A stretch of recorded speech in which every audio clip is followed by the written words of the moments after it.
LODR, SEBI LODR. So I'll start share the screen and start the presentation.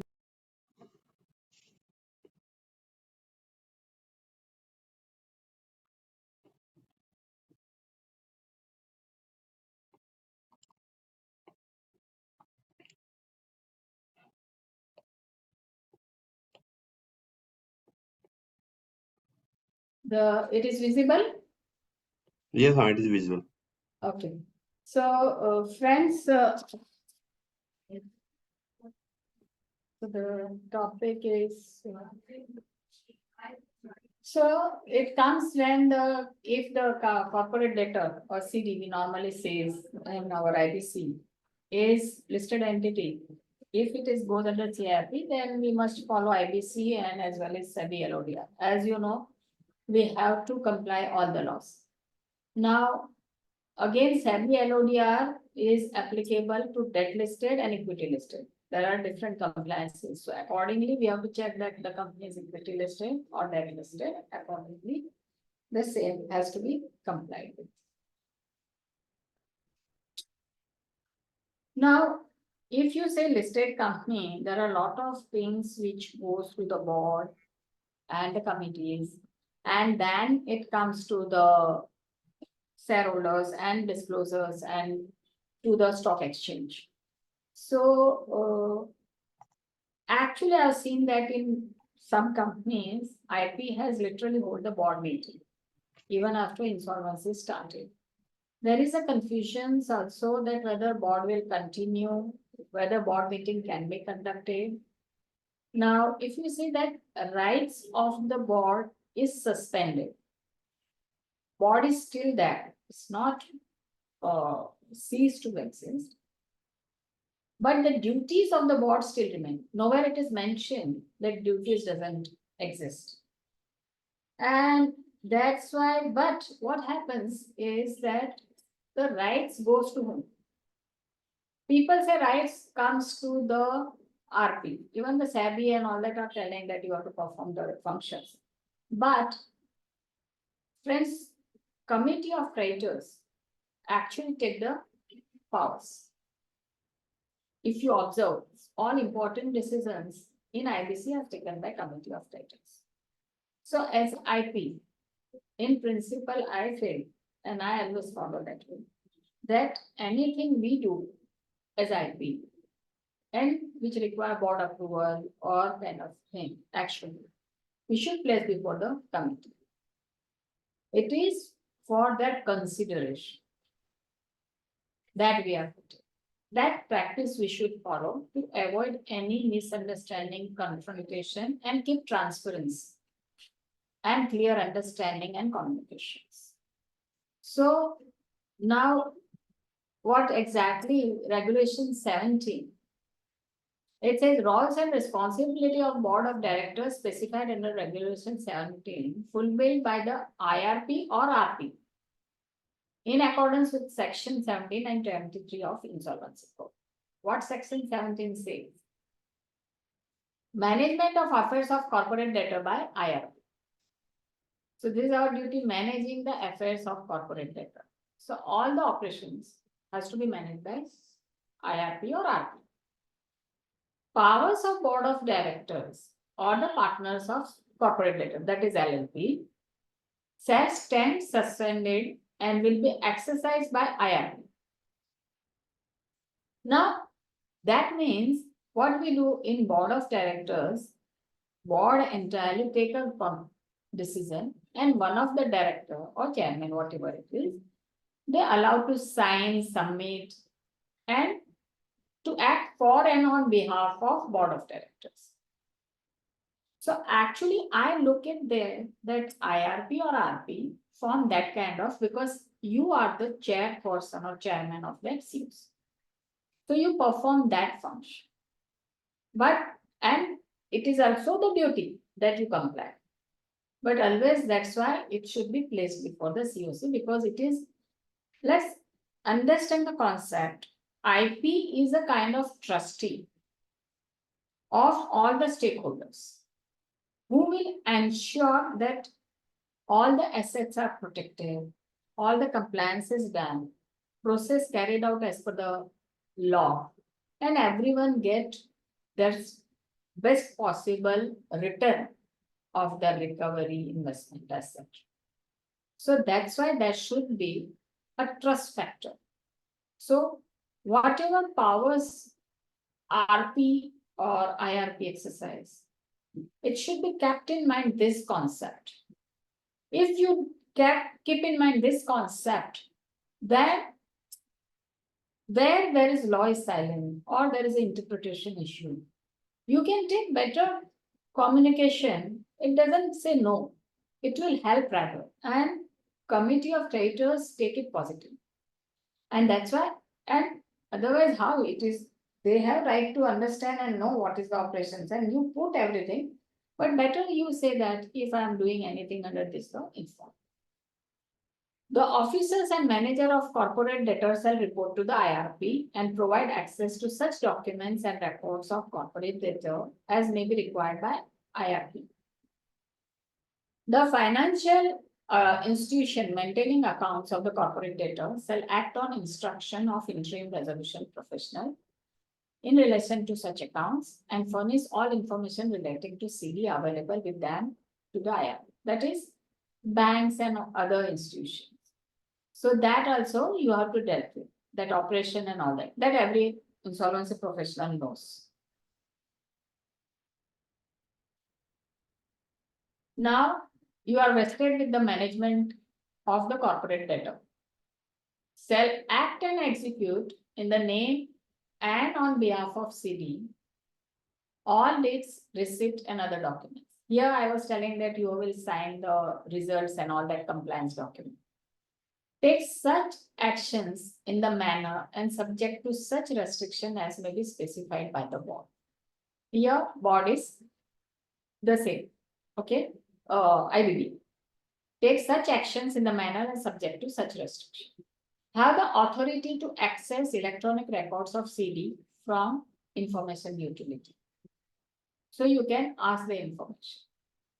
Authority to access books of account, record, other relevant document of CD available with government authorities, statutory auditor, accountant, and such other person as may be specified.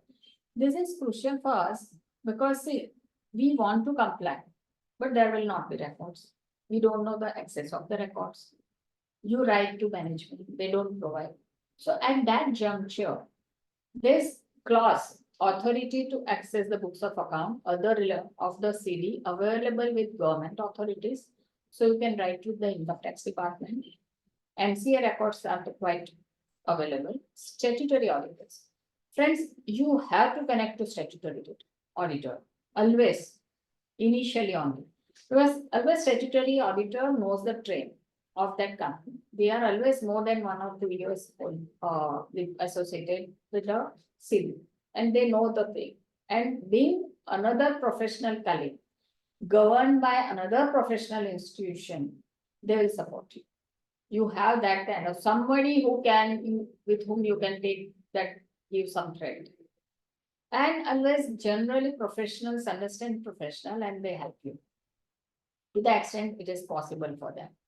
Then accountants and other persons who are outside the agency the company has hired or CD has hired. So you have to gather the information. So you have to write to them, you have to connect with them, you have to create. Friends, one important thing, you have to create the record that you have contacted them. You have asked the information, you have followed up with them, you have given the reason, your introduction, why you want to do. So your endeavor to ensure compliance has to be reduced in writing so that it is proven. Because see, after few years, no one knows that you have done orally anything. So that's why this is necessary. Be responsible for complying with the requirements under any law for the time being in force on behalf of SEBI. So any law applicable to the CD that you have to comply, though this is not my subject of talk today, but I will just say that under any law. So here what we have to do is ask the CD if running company or any employee is there, or even director, that what are the laws applicable, who all take cares, where is the record, which are the authority with which you have registration, all that you ask. So suppose it is registered as Shop and Establishment Act, there are certain details available with that. You can take a PF office, because all that you have to intimate them. Because if they have any claim, they can file it. So that is also another important thing, because all the authorities where you have registration, that will be right. Okay, so that is very necessary, and you will understand that. Again, I'm telling, this is what, that we don't know, boss. We can't know all laws applicable to the company. Though as a professional, we have idea, basics laws but there will be certain other laws also applicable to the company. So that is the reason you have to write. Okay.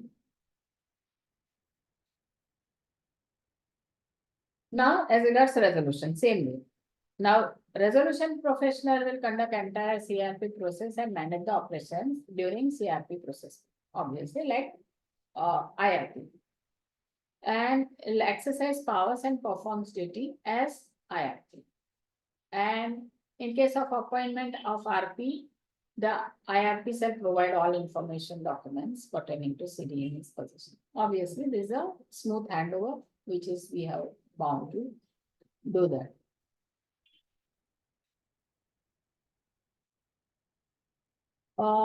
Now here comes, see, resolution professional to fulfill all roles and responsibility of the board and committee. So it is our duty to fulfill all the roles and responsibility. But as I mentioned to you, that we have to take it as a trustee of all stakeholders who are there in COC and who are sitting outside also. So that's why that should be always placing before the COC all the informations which we submit to the organization, any outsider agency, and as such, it should be commented. Like all official compliances, COC should be informed and they should be aware that you are ensuring the compliance. And if there is a hindrance, always put before COC. Create, inform in COC, minutize the same. That gives the information that you have tried to ensure compliances. You are knowing that. It's not that you are not knowing, you are scared, you have tried, but you failed. So what all efforts you have taken, that justify your effort. You can't go beyond that. And then what necessary action you require, you have taken that. Generally, it is Section 19 application. But still, just filing Section 19 application is not sufficient. You are expected to connect to the outside agency, as I told, auditor, go to income tax office, write them if I can get the information, and you have to collect the information if possible. If I now again, it is not so easy to go and they will give you whom you made, which account. It's not easy. It's not available. So that's why that also you have to do. Like if you can enter the income tax portal of the company, CD, you get many information. Same with GST. So you need one login ID. So you have to ask that. So first you ask them. If they don't give, that is different. But if you don't ask and you said, "Arey, I don't have information, I don't have it," that will not be accepted. So you have to work on it. So now each provision you keep in mind that all the other support function you have to ask, boss, I need this information, I need information. Let them say no or let them do not reply, you follow up repeatedly and you can, then at least you have tried. Okay. So pursuant to LODR amendment, SEBI has amended LODR regulations to state that provision of regulation 17 to 21 relating the formation of board and committees are not applicable during insolvency resolution period in respect of listed entity that is undergoing CRP under IBC. Because that pertains to the constitution of board, composition, and the committees. Because at that juncture, board power is suspended, and so that's why they have exempted during that period. However, the roles and responsibilities of the board and committee as prescribed under respective regulations shall have to be fulfilled by IRP or RP as the case may be. See, this is important. Now, so many committees are there.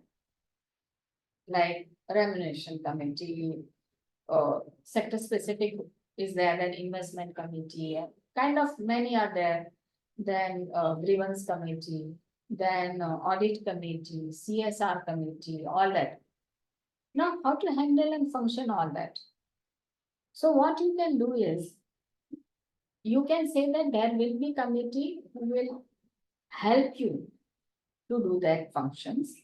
And you may carry out that committee along with that, and you take the approval of COC that for administrative convenience, you first take out the function there and then place before COC, discussing that so that a crisp matter can be made. So you can say that you can consult this committee, carry out the function what they were doing earlier, and same should be placed before COC in agenda and should be carried out. So this way you achieve both the purpose. You are performing the duty. No one says you cannot take help of the existing. Rather, they say you take help of the existing facility of the CD. And if that is sufficient, insufficient, or you need additional, then you hire the consultant. First, you utilize that facility. So use that facility to execute the function. It is not easy everything your team start doing. And you need the background, you need the understanding. So involve them with the confidence. And there will be, yes, of course, tell them that right is with you, why we should do, we will not do that. At that time, you show that every one will report you and they have to, it's their duty to support you. Otherwise, again, we have weapon of section 90. So then they help you. So this way for compliance, the committee as such, though it is mentioned that, board committee doesn't happen, board meeting doesn't happen, but we need their help. They know the company, they know the compliances. It's not that we don't know, but we need the team.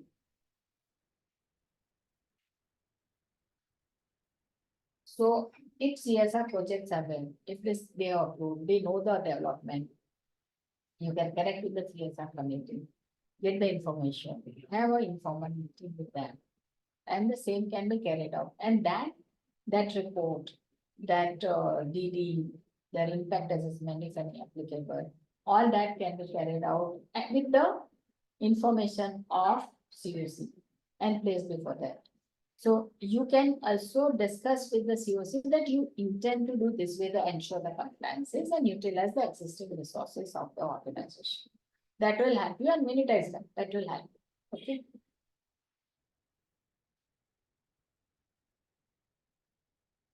Now, resolution professional to fulfill all roles and responsibilities. Pursuant to LODR, same is IRP. RP has to be, if RP comes into picture. And they are telling the same thing, that formation of board and committee provisions are not applicable during this CRP period if listed entity is under insolvency. Now, what are the compliances? Because those CAs may be knowing this, but I'm covering this for refreshment purpose, that what are the compliances you have to ensure.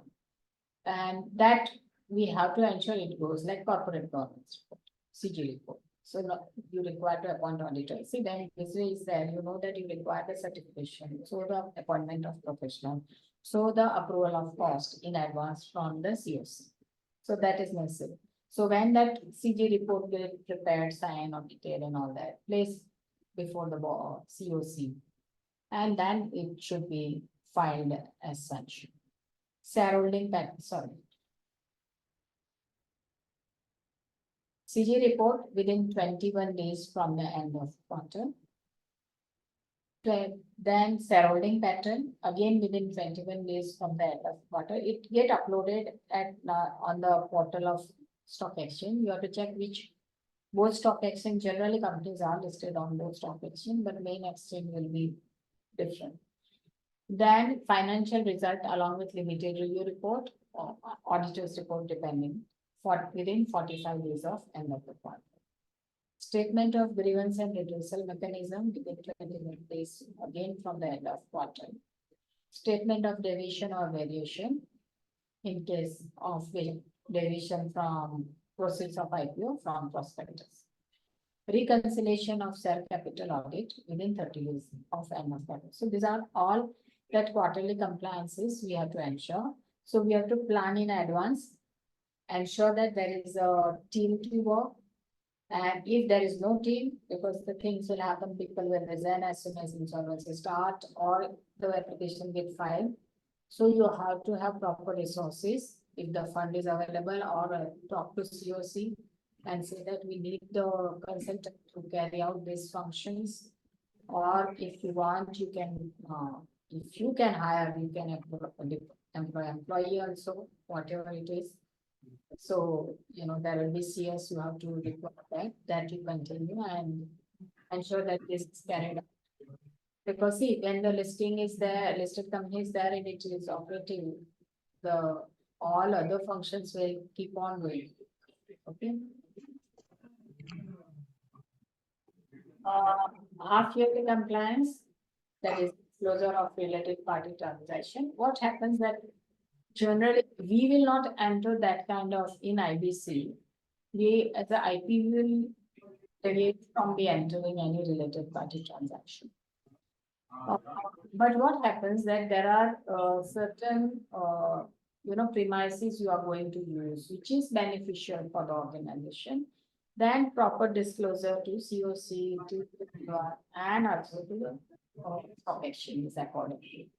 So you say that within 30 days, but again, repeatedly, I'm telling that everything you place before COC and then only you carry out.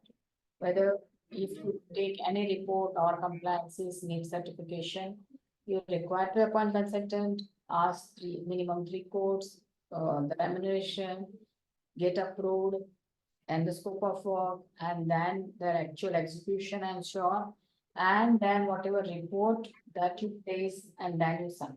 So this is a standard practice we have to follow as an insolvency professional.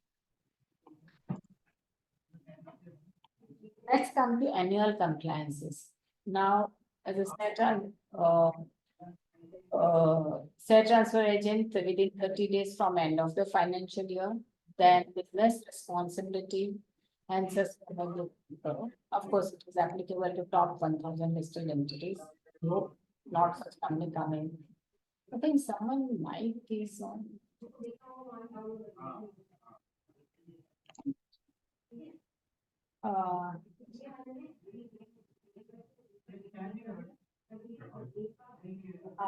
I think Mr. Himanshu and Mr. Ashish, you can mute it. Yes, yes, ma'am. Yeah. So, Voice is coming, that's why. yes. Also, you please also. Himanshu, you are reading? Okay, let it be now. Just No, this is regulation 34(2)F. This business responsibility and sustainability report applicable to top 1,000 listed entities. yeah. We have to do this within 20 days from the end of the financial year, along with the annual report. Annual report. But yes. The thing that, of course, we say that top 1,000 listed entity only it is applicable. So let's hope it doesn't go. We don't want top 1,000 listed entity of our country to be in IBC. Yeah. Then the regulation 34(1) annual report, not later than the day of the commencement of dispatch to its shareholders. Yeah. Then so, regulation, yes, sir, please. Now, secretarial compliance report. Yes, 24A secretarial compliance report, yes. Within 60 days of end of financial year. No, Mr. Ashish, I was telling you, just switch off your mic because there was a background noise was coming, yours and his. Otherwise, fine. Okay. Secretarial compliance report within 60 days of end of financial year. So again, it will be with your annual report, secretarial compliance report, everything will come with again financial result along with auditor's report. So this all, before that, RP has to go through many things because the accounts will get finalized. You have to deal with auditor, get accounts finalized, accounts team, ensure that the monies are properly handled and all that, though you are having vigilance, because we have to ensure that money are handled properly, all resources are handled properly and utilized only for the business of the company and not to pay earlier debt because there will be tendency to pay earlier debt. Also, there will be, the kind of accounting the company may be keeping. So you may not get stress of earlier expenses, invoices, and how to close the account. So that's why if that auditor you connect in advance, that helps you, because you have to explain that you both, we and they both are equally responsible to ensure the proper account finalization, closure, and then audit. So that is necessary. Then secretarial compliance report. Keep in mind that if there is a qualification in auditor's report or compliance report, you have to study that, find out the reason why it is not done. So far, if it is possible, convince the auditors, like you perform as a duty of CS or a CFO and all that, same way you have to carry out. And along with that, also, you ensure that accounts are properly audited, that qualifications are not there. 1 minute. Just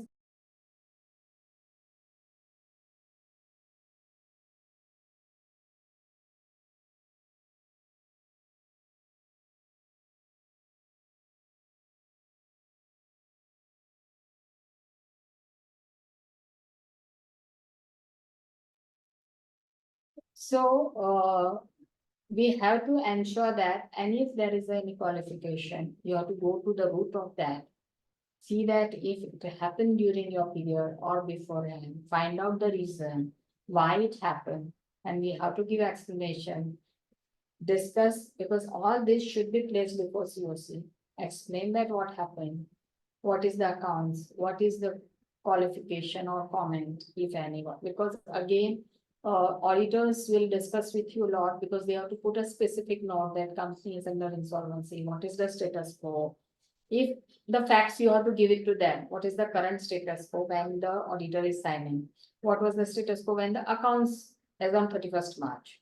And what was the status quo when account was signed? So that all they reproduce in the account. And also you have to discuss with auditor what all other any requirements specific is there that you can carry out. And you have to give reasons, as I mentioned, if there is a, sorry.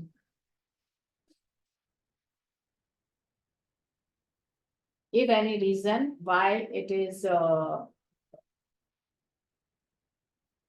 qualification, why it was delay, and the reasons for the same. Transfer, transmission, transposition of security within 15 days of end of financial year. Initial disclosure requirement for large entities. Annual disclosure requirement of large entities.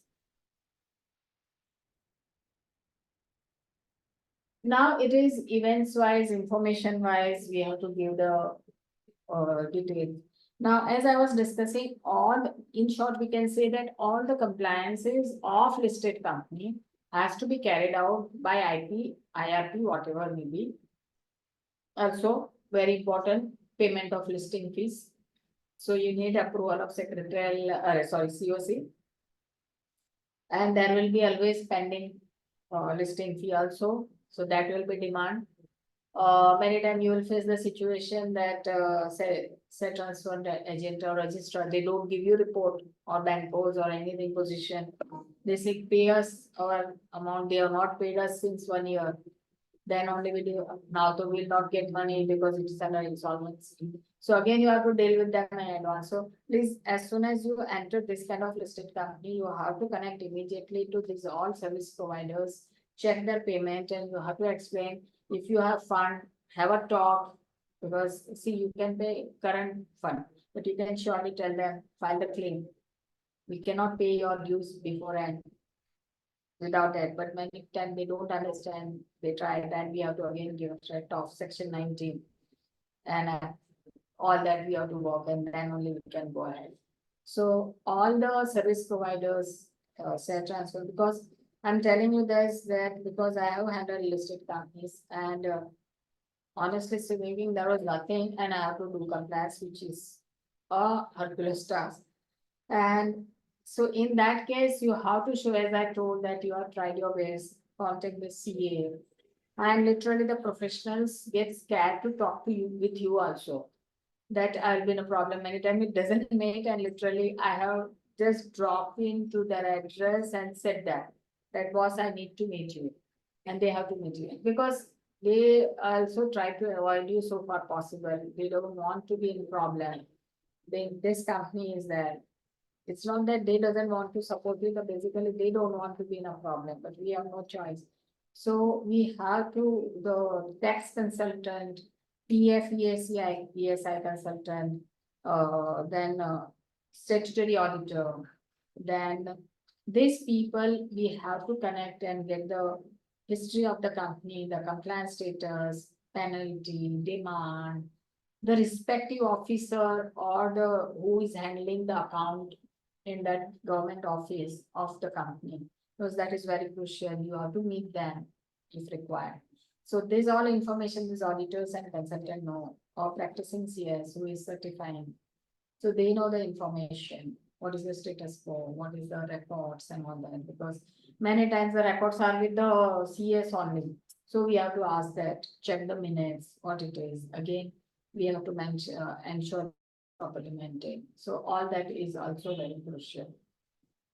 So that's why this is the way you can ensure the compliances. Again, I'm telling, ensure the compliances. It's not that you can comply only, but you will try your best to ensure the compliances. And so far possible, you have to connect everyone, get the work done, and then place it before COC and submit it. Okay. Disclosure, sorry. Now, disclosure of events and or information specified securities.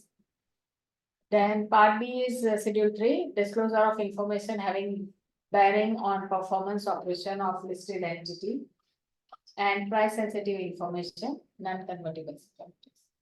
Now, there is a specific provision in schedule 2. Now, following events as regards, sorry, I'm continuously moving. Following events in relation to CRP of a listed corporate debtor under the insolvency code.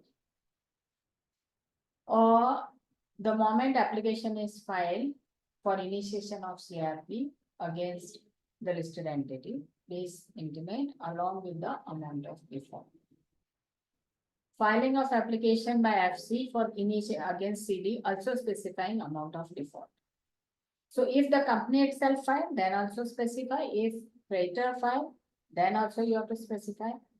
Admission of application by tribunal, again, you mentioned that along with the amount of default. Or if an application is rejected, that also you intimate, because you have intimated to stock exchange, filing of application. So if it is rejected, that also you have to intimate. If the same is withdrawn, then also you will intimate. As you know, as soon as the insolvency process happen, you have to make public announcement inviting claim, that also to be intimated.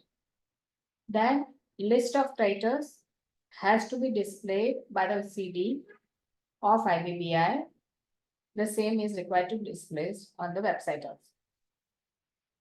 Now appointment, yeah, and that is to be kept in mind. Listed company have their own website, so that is to be posted. One very interesting case was there. It was in disciplinary committee only. It was decided that that was a group of entity, and one of the company went into insolvency.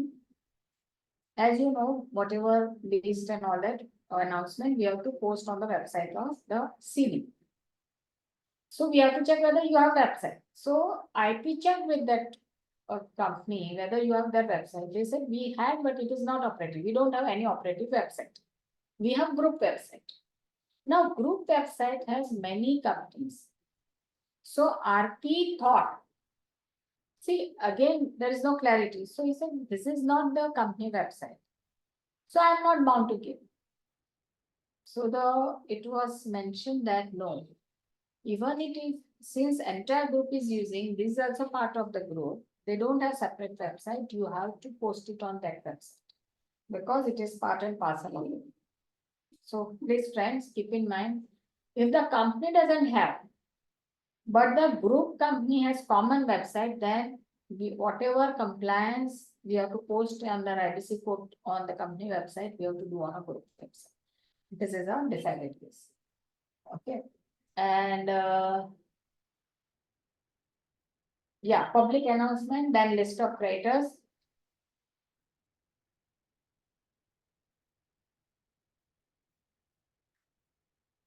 Appointment and replacement of RP. That of course you have to tell. Prior or post facto intimation of the meeting of COC. Brief particulars of invitation of resolution plan in the form specified under 36A of IBBI regulation. Number of resolution plans received by RP.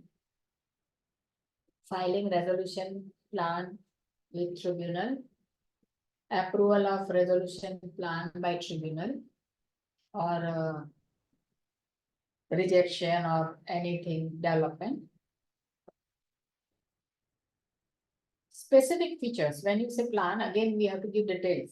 Specific features and distal of resolution plan. As approved by NCLT under IBC. Not involving commercial secrets. Don't disclose commercial secrets, but for details they have given, because people who are not giving details. Please understand that there are shareholders, there are stakeholders who are looking at this company. The market price also moved, so this all details is very crucial and very price sensitive. You will understand that, and that's why they have come out with the detailed description what you have to give. Pre and post net worth of the company. Assets of the company, details asset are post CRP. Details of securities continuing to be imposed on company's assets. Other material liabilities imposed on company. Pre-post shareholding pattern, assuming 100% conversion of convertible security. Details of funds infused in the company and creditors paid up. That is very crucial because that will give them idea what is the liability of the, what is liability side of the company, asset side of the company. Additional liability on the incoming investors due to the transaction source of such funding, etc. Now, this is very crucial information. The acquirer, that is a successful resolution applicant. When they acquire, there is a additional liability on them. They have to pay to the creditors, that is one. In addition, they have to invest in this fund. And in that case, huge fund get deployed. Now, you should know the source of fund. Because see, this plan is approved. Accordingly, the investors and stakeholder take decision. But then you should know the source of fund, whether they have proper, reliable source of fund. Then it is reliable transaction, means one can bank and take their future decision back on it and take their own business decision. So that's why you have to give how much they have infused the fund, how much they have paid to creditors, how much further fund they are going to invest in the company. Again, in tranches it will be. So in that all details in each tranches. What are the funds they will invest where? So there will be structuring. So that they have to give. That gives the idea to the possible investor also, common man, other retail investor. And source of fund, because whether it is internal resources, whether it is at the bank, if bank, then whether sanction letter is there, that amount is finalized, sanctioned. So whether that acquirer or successful resolution applicant is capable to take over and run. See, one taking over and then to run the business. That get understood by this. Impact on the investors, that is revised price, PE ratio, profit and earning ratio, and other ratios. Name of the new promoters, KMP, because they have to name the KMP. See here the importance of KMP. Understand that along with the promoters, in today's now regulatory framework, you ask any license permission, wherever to start any business, they ask compliance officer or KMP. So same way you can say it's the new birth of the company. So they ask KMP, if any, and their past experience in the business or employment. In case where promoters are companies, history of such company and name of natural persons in control. Obviously, you want to know who are in the control, what is their experience and all. And brief description of business strategy. See how much disclosure you have to make because this is necessary. Because accordingly, the other stakeholder and future investor will take their own decisions. So these are the details we have to give, disclose.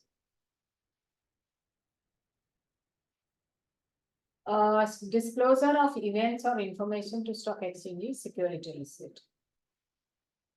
We have to disclose with this in case of listed entity without any application of guidelines of materiality as soon as reasonably possible, but not later than 24 hours occurrence of events or information. Initiation or status update with respect to NCLT under IBC code of underlying assets. Material related party transaction. Materiality, LODR amendment requirement of obtaining approval of shareholders for material related party transaction is not applicable if such material related party transaction is in respect of resolution plan approved by NCLT, provided that such event is disclosed in the recognized stock exchange within 1 day of resolution plan being approved. So please keep in mind that you have to study that if there is any material related party transaction in resolution plan is happening, then we have to immediately discuss to stock exchange such event in 1 day only. Okay. Disposal of shares in material subsidiary. Now, the requirement of, so these are the exemption given.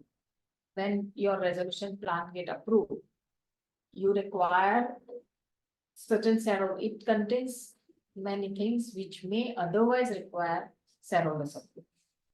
So these are the exemption given because this plan is already approved by committee of creditors and the same is already approved by judiciary honorable NCLT. So when this plan get approved, the question arose whether this also requires shareholder approval because as per Companies Act, it requires shareholders approval.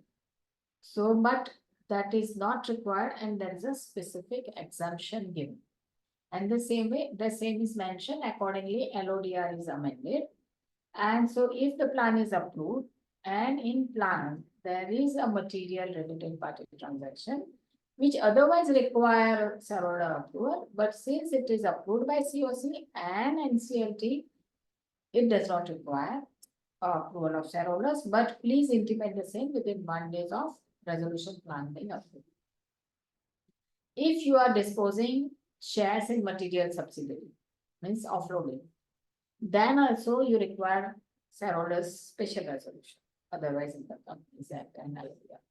But same is not applicable if it is mentioned in approved resolution plan. And such event is disclosed again to stock exchange within 1 day of resolution plan. So what you have to do in the resolution plan, you just ensure that they should specify that this event specifically.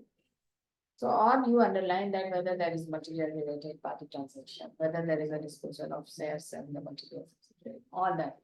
If that is there, you specifically when you intimate the approval of resolution plan, this also you specifically mention and mention to the stock exchange thing that this is as per LODR requirement, we are informing or intimating you this specific events.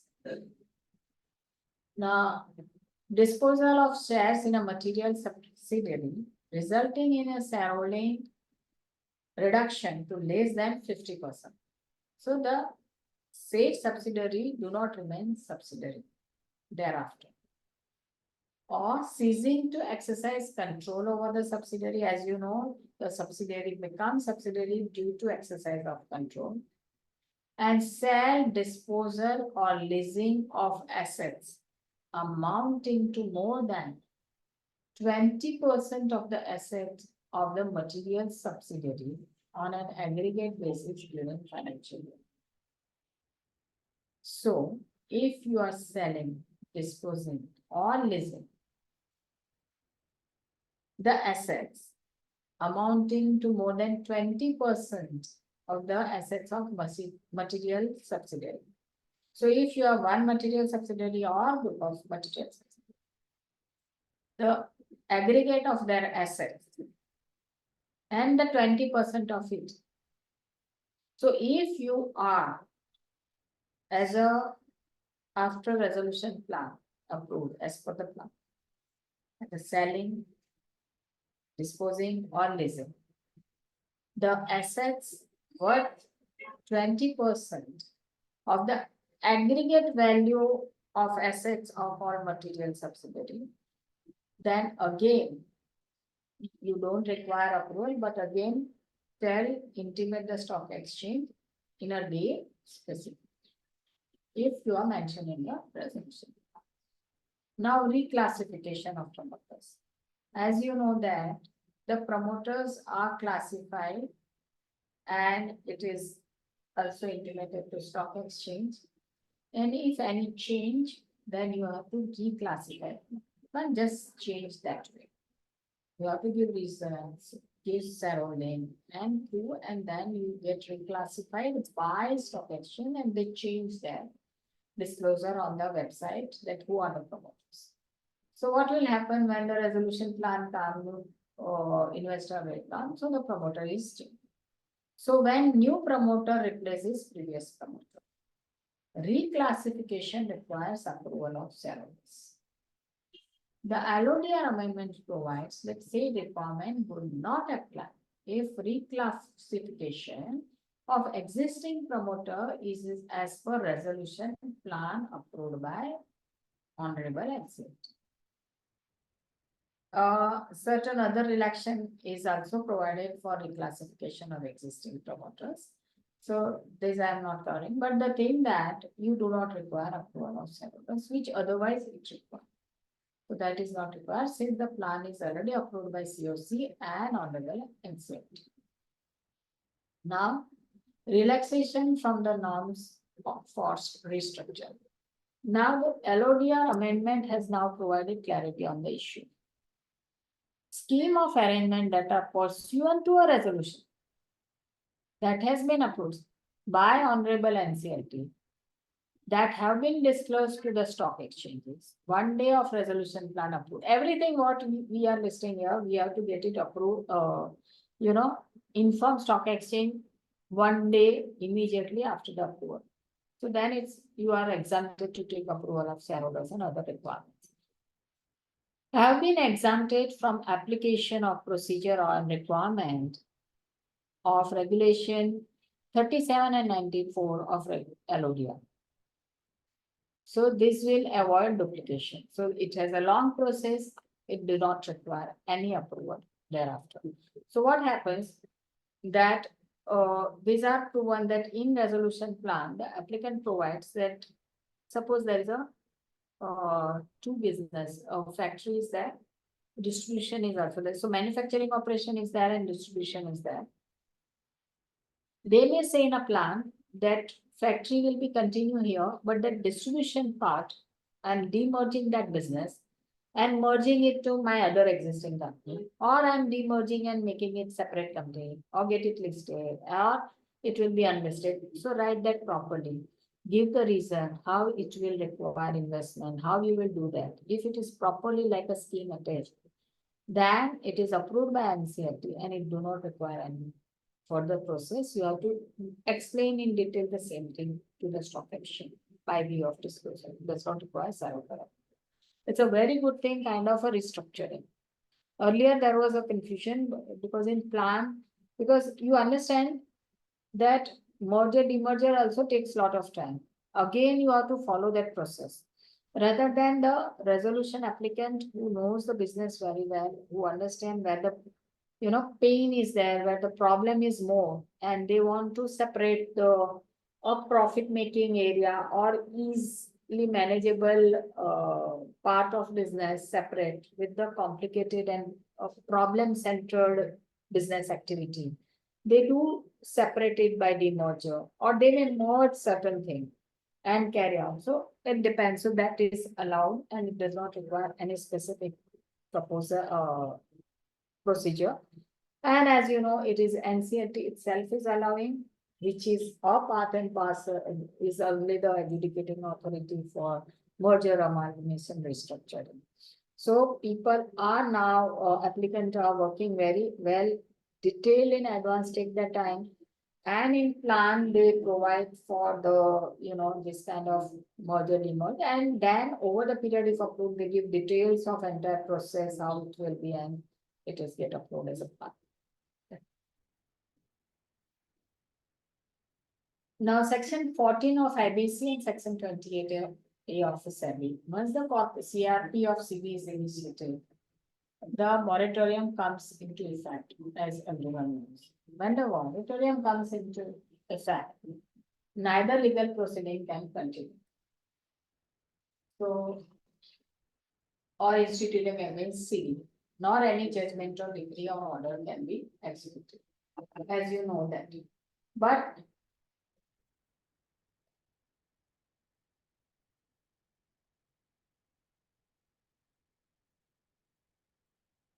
keep in mind that our listing fees need to be paid, all compliance to be carried out, as I mentioned, even to RTA you have to pay. All other agencies generally, what will happen? The website will, must have not paid to the website fellow. So you have to look at the funds and if possible, provide the, funds for the same so that the compliance can be ensured. You have to connect with all the consultants. What happens that generally these consultants are not paid for sometimes 1 year because generally they are paid at the end of the year. So they get so upset that they doesn't want to continue. You can't force it to them. They have right to resign and you have to continue with them. And they will say, we will not do, even the professionals, friends, I have experienced repeatedly. And we will tell that boss, how I'll pay even if I wish I cannot pay, you know the law, you show the law, but still they will say, no, no, no, why I should do, why I should help, and you have to literally persuade them that at least for this year, you will be paid. Why you are worried? Because and ensure that you set aside funds for them so that you get the support of existing consultant and systems and people there. And it becomes very necessary that management staff support you, and the tendency to leave the organization will be there to retain them. It is very crucial. So that all we have to take care.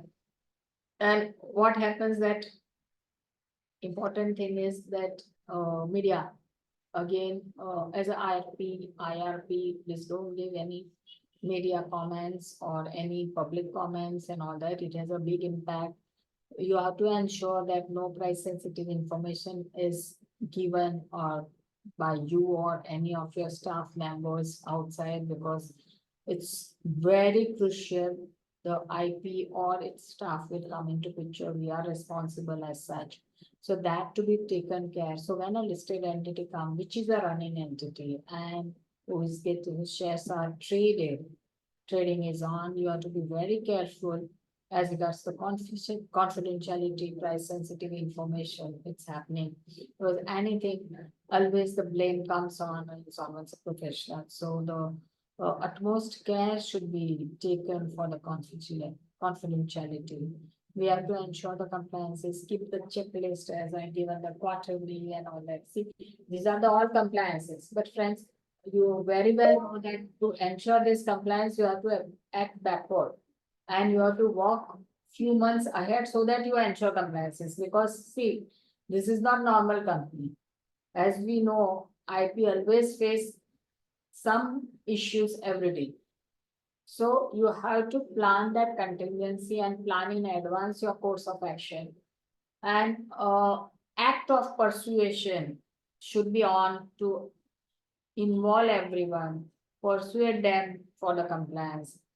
and to the process. And of course, persuasion, request, and then nothing, then our last ultimate weapon of threat of section 19 application. That is the only thing you can do.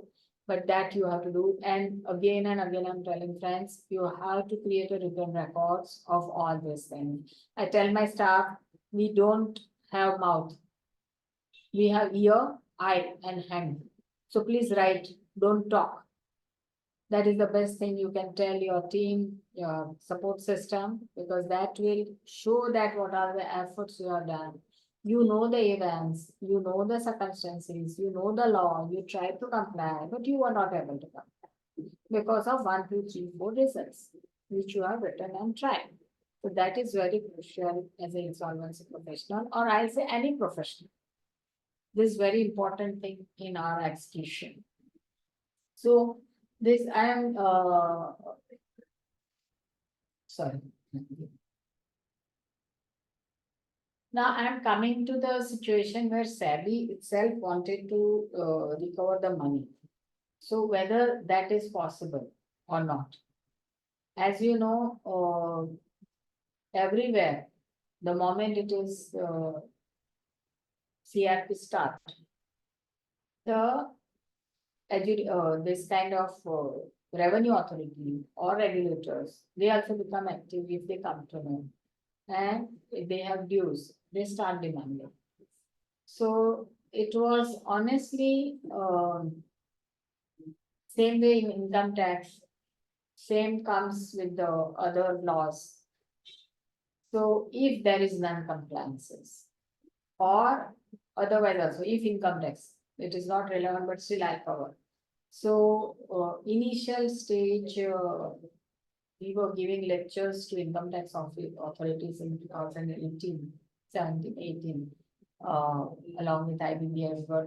We were, making aware all the government offices that what is IBC, what is the change role of the regular, their role once this IBC come into picture, what are the impact and amendments, and what are the status quo of their dues, that all we used to discuss.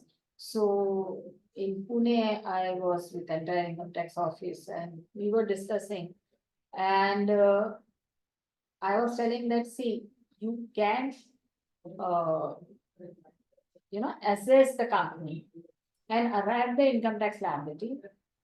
You can issue that, but you have to file the claim.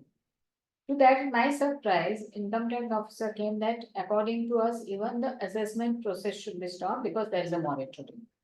And there was a dilemma. We had a long debate also, and this was going on since long, but now there are decided cases, and the court has mentioned that assessment can be done because it is the part of the function of the income tax department, or for that extent GST or whatever. It is their function. The initiation of insolvency process in the company should not affect the performance of any other outside entity. They have to perform that duty. They can raise the demand, but they have to file the claim. So they will decide and crystallize the amount payable, which of course we can also challenge. This also happens. So when the demand is raised, then we have to say file a claim, but we will say that we are telling that we do not accept and we are going to file an appeal, and that we can have right. But they will file the claim, and at that time we will also not accept. We will say that it is acknowledged, but we have filed the appeal, so we cannot accept. Because once we accept, that means we are accepting the liability of the company. But when we challenge that demand, so we can't accept that. So the same way, you have to keep in mind that any authority who raise the demand, you take any authority which is raising. So for that period, when the CRP is going on, you are bound to pay. But anything pertaining before initiation of CRP, you have to tell them to file a claim. It's a very complex situation, and it happens really people literally make so much face and irritates this. But we have no choice. We have to show them law and we have to mention that we cannot help. You have to file the claim. So this one has to be very careful and you have to.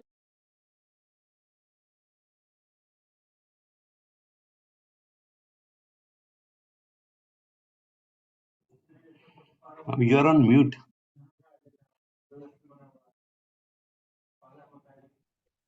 Yeah, sorry, by mistake, I have done.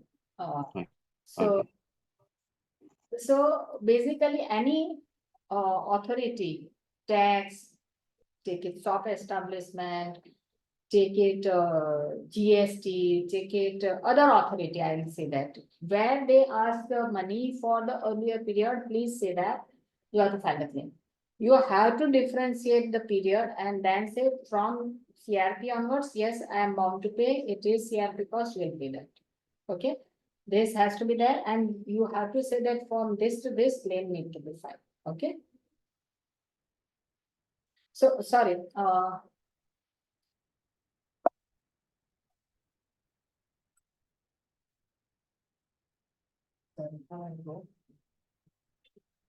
yeah. So here the same case is happened that SEBI wanted to recover the fees and the since company was under CRP, so moratorium is there. So and they said that you cannot initiate any process, no, the existing process gets stayed. The main purpose is that CD's assets remain intact, which can be otherwise attached by any contempt of court during pendency of proceeding. So moratorium read as subject to provision and all that, that institution suit, continuation, pending suit of CD, including execution of any judgment, decree or order in any court of law, tribunal and other, all get stayed, right? Now recovery of amount by section 28. If a person fails to pay penalty imposed by adjudicating officer or fails to comply any direction of SEBI for refund of money or fail to comply with direction of this disgorgement order issued under 11B, fails to pay any fees to the board, recovery officer may throw up under his appeal, company appeal, or statement in specifying amount due from a person as a chapter certificate shall proceed to record from such person amount specified in certificate by one or more following notes. Attachment and sale of person's movable property, attachment person's bank account, person's ignoble, and his detention in prison.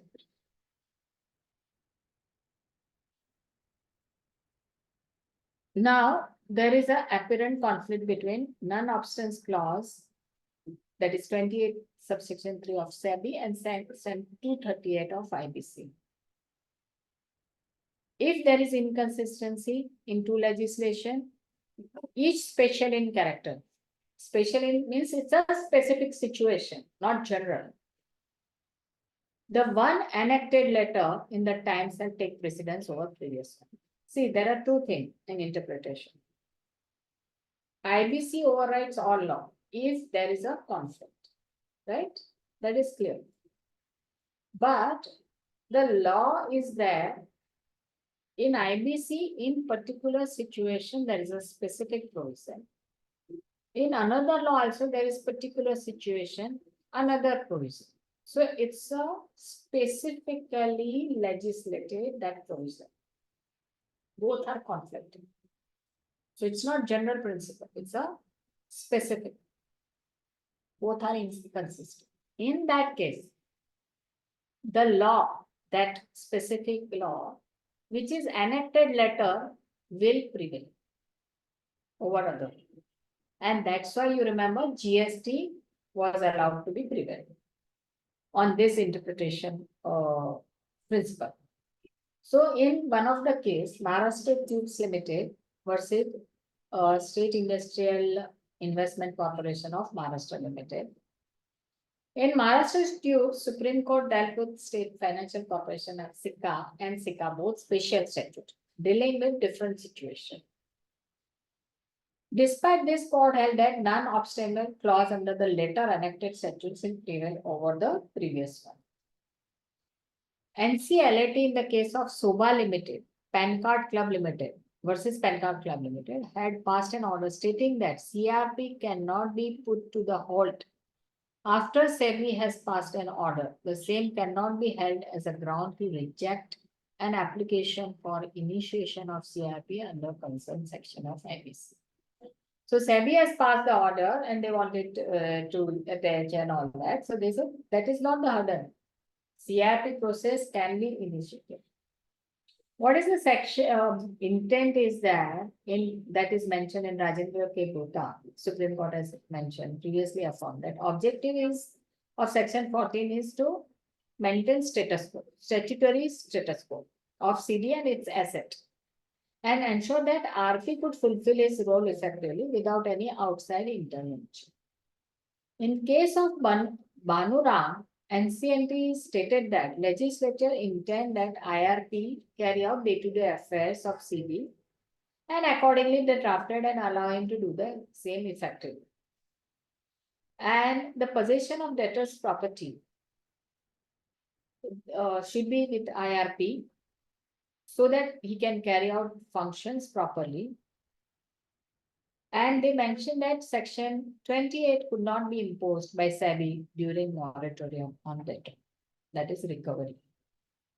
So SEBI cannot do recovery. The same case happens with the other authority.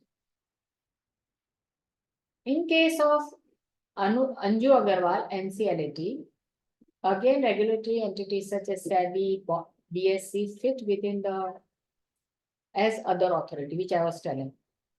In that regard, tribunal declared section 14, that is moratorium of IBC included SEBI, LODR requirement regulation within its ambit, and a CD need not comply with them after moratorium had been issued in light of section 238 of IBC. In case of Principal Commissioner of Income Tax versus Monet Ispat, the short issue before the Supreme Court was whether IBC could override provisions of Income Tax Act. Supreme Court affirmed that view taken by Delhi High Court and dismissed the special leave petition, stating that section 238, it was obvious that code would override anything inconsistent in any other enactment, including Income Tax Act, and that income tax dues, which are in the nature of crown debts, would not take precedence even over secured creditors who are private persons, which is very well settled that we are not having that crown debts preference we don't have. Now, in the matter of Bohar Singh Dillon versus Rohit Sehgal, who was interim RP, it was held that SEBI cannot recover any amount, including penalty, from CB in light of section 14 of IBC. The said judgment state that 28 of SEBI being inconsistent with section 14, that is moratorium of IBC code, we hold that section 14 of IBC code will prevail over 28 of SEBI Act, and SEBI cannot recover any amount, including penalty, from CB. The BSC, for the same very reason, cannot take any coercive steps against CD, nor can threaten the CD for suspension of trading of shares. This stock exchange were doing, Bombay Stock Exchange, and they were not allowed to do that, of threatening that your suspension will happen because your earlier listing fee is not paid. So we will suspend your CD. They cannot do once the insolvency started, so that the trading of shares continue on the stock exchange. In case of Innovative Industries versus ICICI Bank and others, Honorable Supreme Court held that any proceeding under any law against CD cannot proceed once moratorium is in effect. In the matter of Diwan Housing Finance Corporation versus SEBI, Set Mumbai, it was held pursuant to moratorium declared under section 15. The institution of suit or proceeding against CB is prohibited. or continuation of suit or proceeding. Further, execution of any judgment order in any court of law, tribunal, arbitration panel, or other authority is also prohibited. Thus, where a moratorium has been declared under IBC, the authority, including SEBI, will have no jurisdiction to institute any proceedings. Where a proceeding has already been instituted and during the pendency of proceeding, a moratorium order is passed under Section 14, the authority is prohibited from continuing with that proceedings. So the judgment says we are also of the opinion that external aid can only be considered when there is an ambiguity in the provision. In this regard, provision of Section 14 is very clear and explicit, and there is no room for any ambiguity. Further, Supreme Court has categorically explained the effect of Section 14. We therefore find that adjudicating officer could not have considered the report of insolvency committee to come to conclusion that he had power to proceed under SEBI law in spite of moratorium having come into effect under Section 14. In short, once CRP process start, moratorium order is passed, SEBI or that for that extent, or stock exchanges cannot proceed under their own law for recovery and commence the proceedings or continue if already exists while the proceedings are there, it cannot be continued. It should be stayed. So accordingly, imposing penalty and proceeding to recover under Section 28 Act upon failure to pay cannot be sustained and is quashed. Since the proceeding could not be instituted, we also quash the so-called notice and the entire proceeding. The appeal is allowed. This way, they quash the. Now, again, whether SEBI can recover pending dues in the matter of Principal Director General of Income Tax versus Synergies Lure Automotive Limited. Honorable NCLT held that to recover penalty amount, department had to file a claim and cannot recover during CRP. The said judgment says, in case of income tax versus synergy, this appellate tribunal held that statutory dues like dues to central government, state government, arising under any law for the timing in force and payable come within the meaning of operational debt. If penalty is imposed or amount is payable to SEBI in case, it may claim as a company appeal operational creditor but cannot recover the same during resolution. So they have to be operational creditor and file the claim. Therefore, to claim the amount pending, SEBI has to file an appropriate claim form.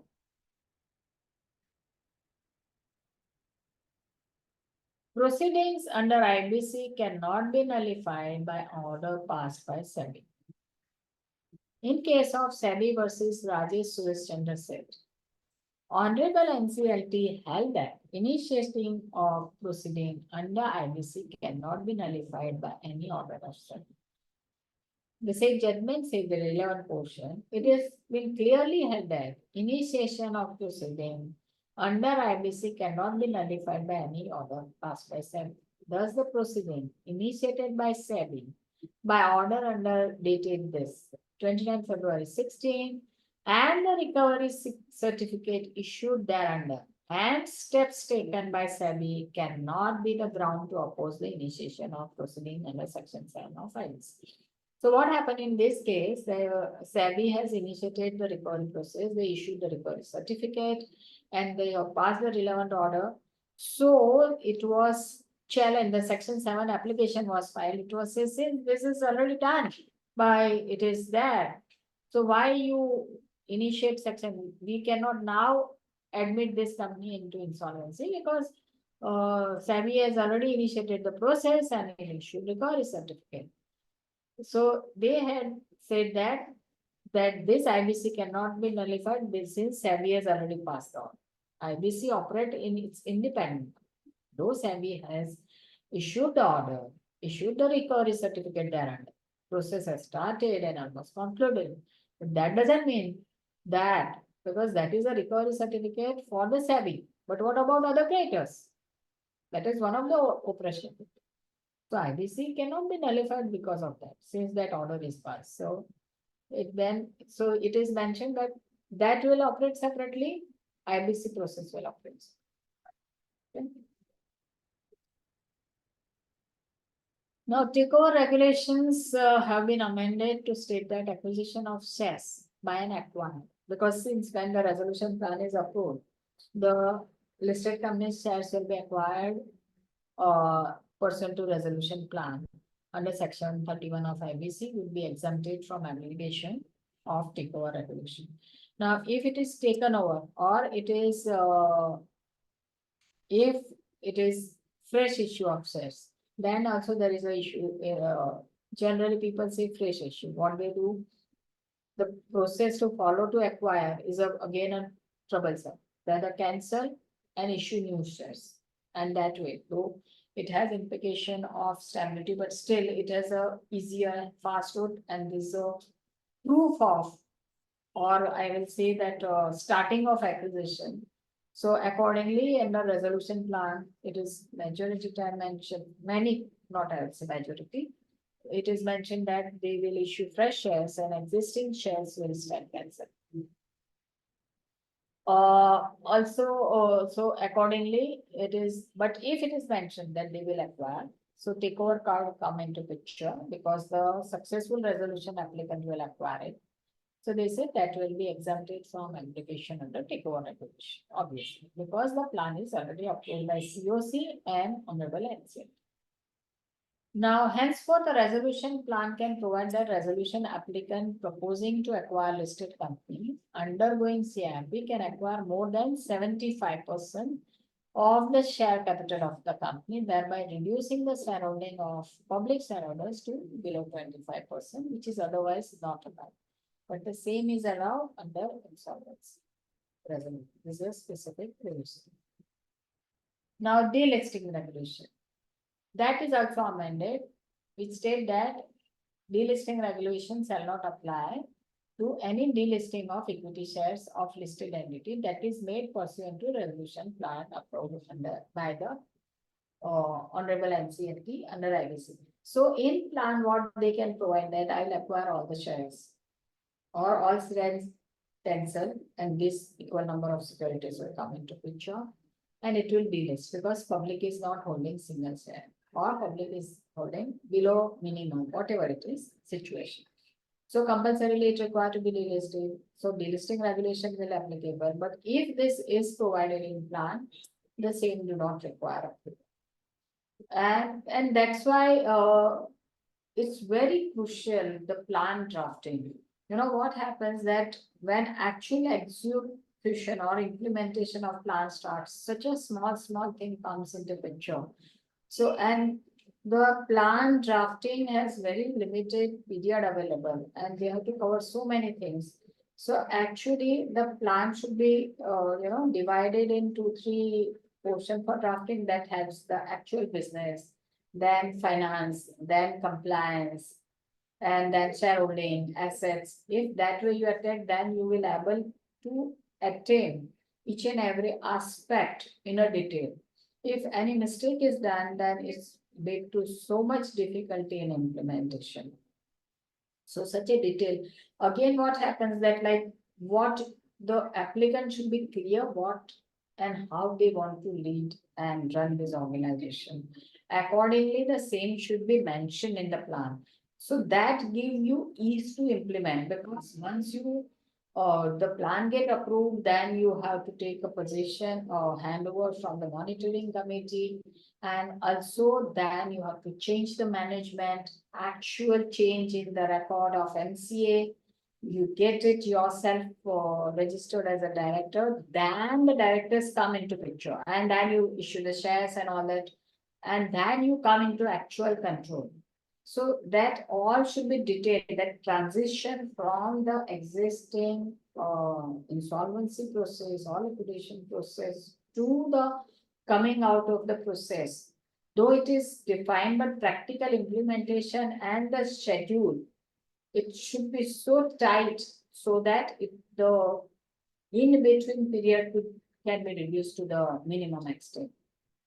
Now, for this aforesaid exemption of delisting, resolution plan should see again, this says resolution plan should provide for the following specific procedure to complete the listing of such shares or an exit option to the existing public shareholder at a price specified in the resolution plan.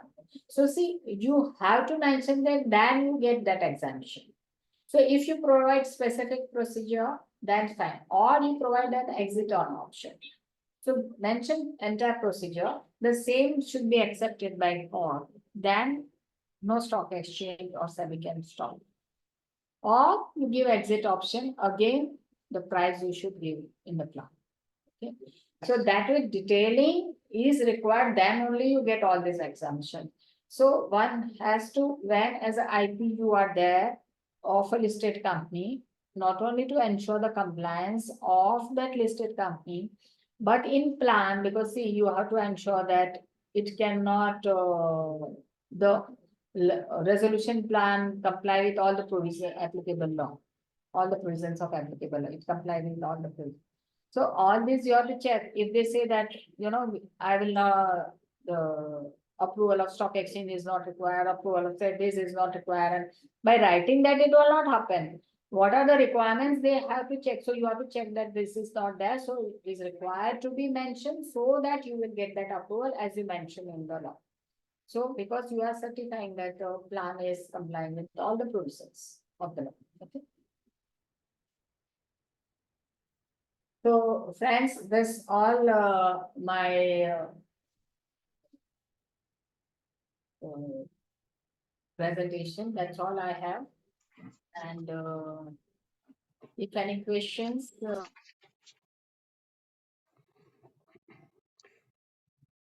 I only have one question, ma'am. Like during these CRP proceedings, there is not much operations in the company, and we have to file the shareholding pattern, like we have to do all the compliance of the LODR. So we are filing the same returns or same reports again and again during the complete CRP period.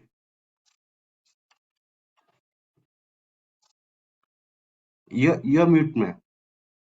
yeah, you are right that you are doing the same thing again and again, but no choice. Yes. And many times actually shares patterns also get changed also many times. It depends on the company also. Yes, because it is trading in the stock exchange. Yeah, so that's why people do trade, and if especially when the resolution plan date come near and all that, lot of depend, and that's why I mentioned that a lot of confidential information are there with resolution professional. So he or she and their office has to be very careful that nothing should go to media and all that. Yes. So it will be very tough job for the RP to keep all the information confidential. Yeah, Yes. that is there. That's why it is very crucial. The period is there, and so that approval stage of COC is very crucial. Once we file, then it's okay, then it is in public. But till Yes. that, it is pressure on the insolvency professional to, One thing about in the normal COC, which are not a listed company, any stakeholder, if this is a real estate company, then any member, any COC member who's I've seen the class of this home buyers can give the confidential undertaking and can ask the RP to for the resolution plan. Similarly, can we treat these shareholders as the stakeholders? They can ask for the resolution plan. Stakeholder come into picture in a liquidation, and in CRP only COC. Yes. Okay. That is the difference. Right. Any participants, any question or any your sharing of knowledge, I will put that way. Or your experience, anything you would like to share.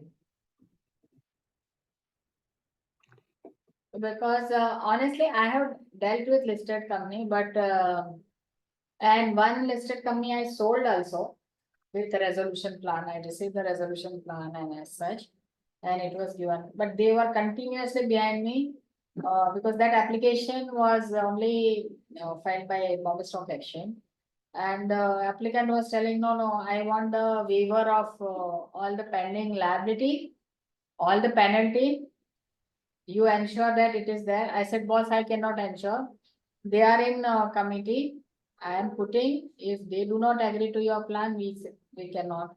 So in that case, they wanted that company, so they did not mention in the plan, but they say you ensure that we will, otherwise we are not interested. I said, I cannot give assurance that kind of thing. You have to directly do it. Though I told inform the COC that, the applicant is continuously telling that. They say nothing doing. We are also governed by the law. See what they, stock exchange and others are telling, that we are also governed by the law and, regulations, and we have also our own duties about the funds recovery from our client and members. So we can't deviate or waive unless and until there is a clarity on the law. So it is on them. Say like anything mentioned in the plan that this is there. But that clarity they should have in their own law, own guidelines, own regulation. That is also very crucial. So that many times it's become really difficult to implement what is written in the resolution plan as well. And that's why many cases are filed even though there is clarity in the resolution plan. So because again, the awareness is not there and all the laws, bylaws, regulations are not amended accordingly. So many times even the authority themselves are in a conflict. It's not that they are not intended to comply, but they say that if we allow this, then we are not complying our regulation, whether we are correct in doing that. So that also confusion, and there we have to go out of way, work out some legal, opinions and clarity, and that they support you. So that way mileage, we have to go extra mileage and work on it. Thank you. Good afternoon, Dipti ma'am. Yeah, good afternoon. Yeah, I had one query. Thank you. It was a great presentation and provided a lot of clarity on multiple issues that we deal with in listed companies. Thanks so much. Thank Just wanted to know one thing, ma'am. Of course, now there is this provision that you can reduce the public holding. I mean, you can acquire more than 75%. Your slide also made that mention. So, ma'am, when it is listed and let us say the public holding is 45% and promoters is 55 and it is being traded also. So at what stage, supposing there is this provision in the plan, what stage will this information be declared in the stock exchange? What will, how will it affect the trading that is going on? Will it wait till NCLT approves it, or will it have to be disclosed to the exchange that, the ultimately it will result in dilution of public shareholding? I mean, I'm just want to know what will the impact on public shareholders who are, let's say holding 45% as of now, hypothetically. So as I mentioned that they have given the details what we have to give in the resolution plan on the stock exchange. So that will be on the site. So that is once you file to resolution plan is approved by COC and given to the NCLT. And the moment, so that is already in public domain, the details. But but as you know, that NCLT has power to change and require. So when they approve, and that final order is there of approval.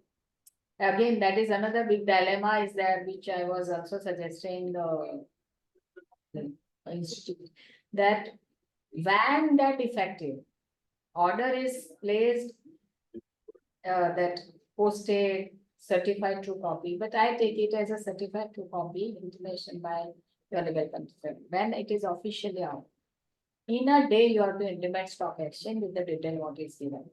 So that is the effective. I see. And you All can right. apply for that you are exempted for reclassification. And actually, again, what happened that monitoring committee will pass the resolution and say that we are handed over the position and all that. The same date, again, you have to, that existing director remains, as I told, the board remains. And they appoint the new directors come into picture.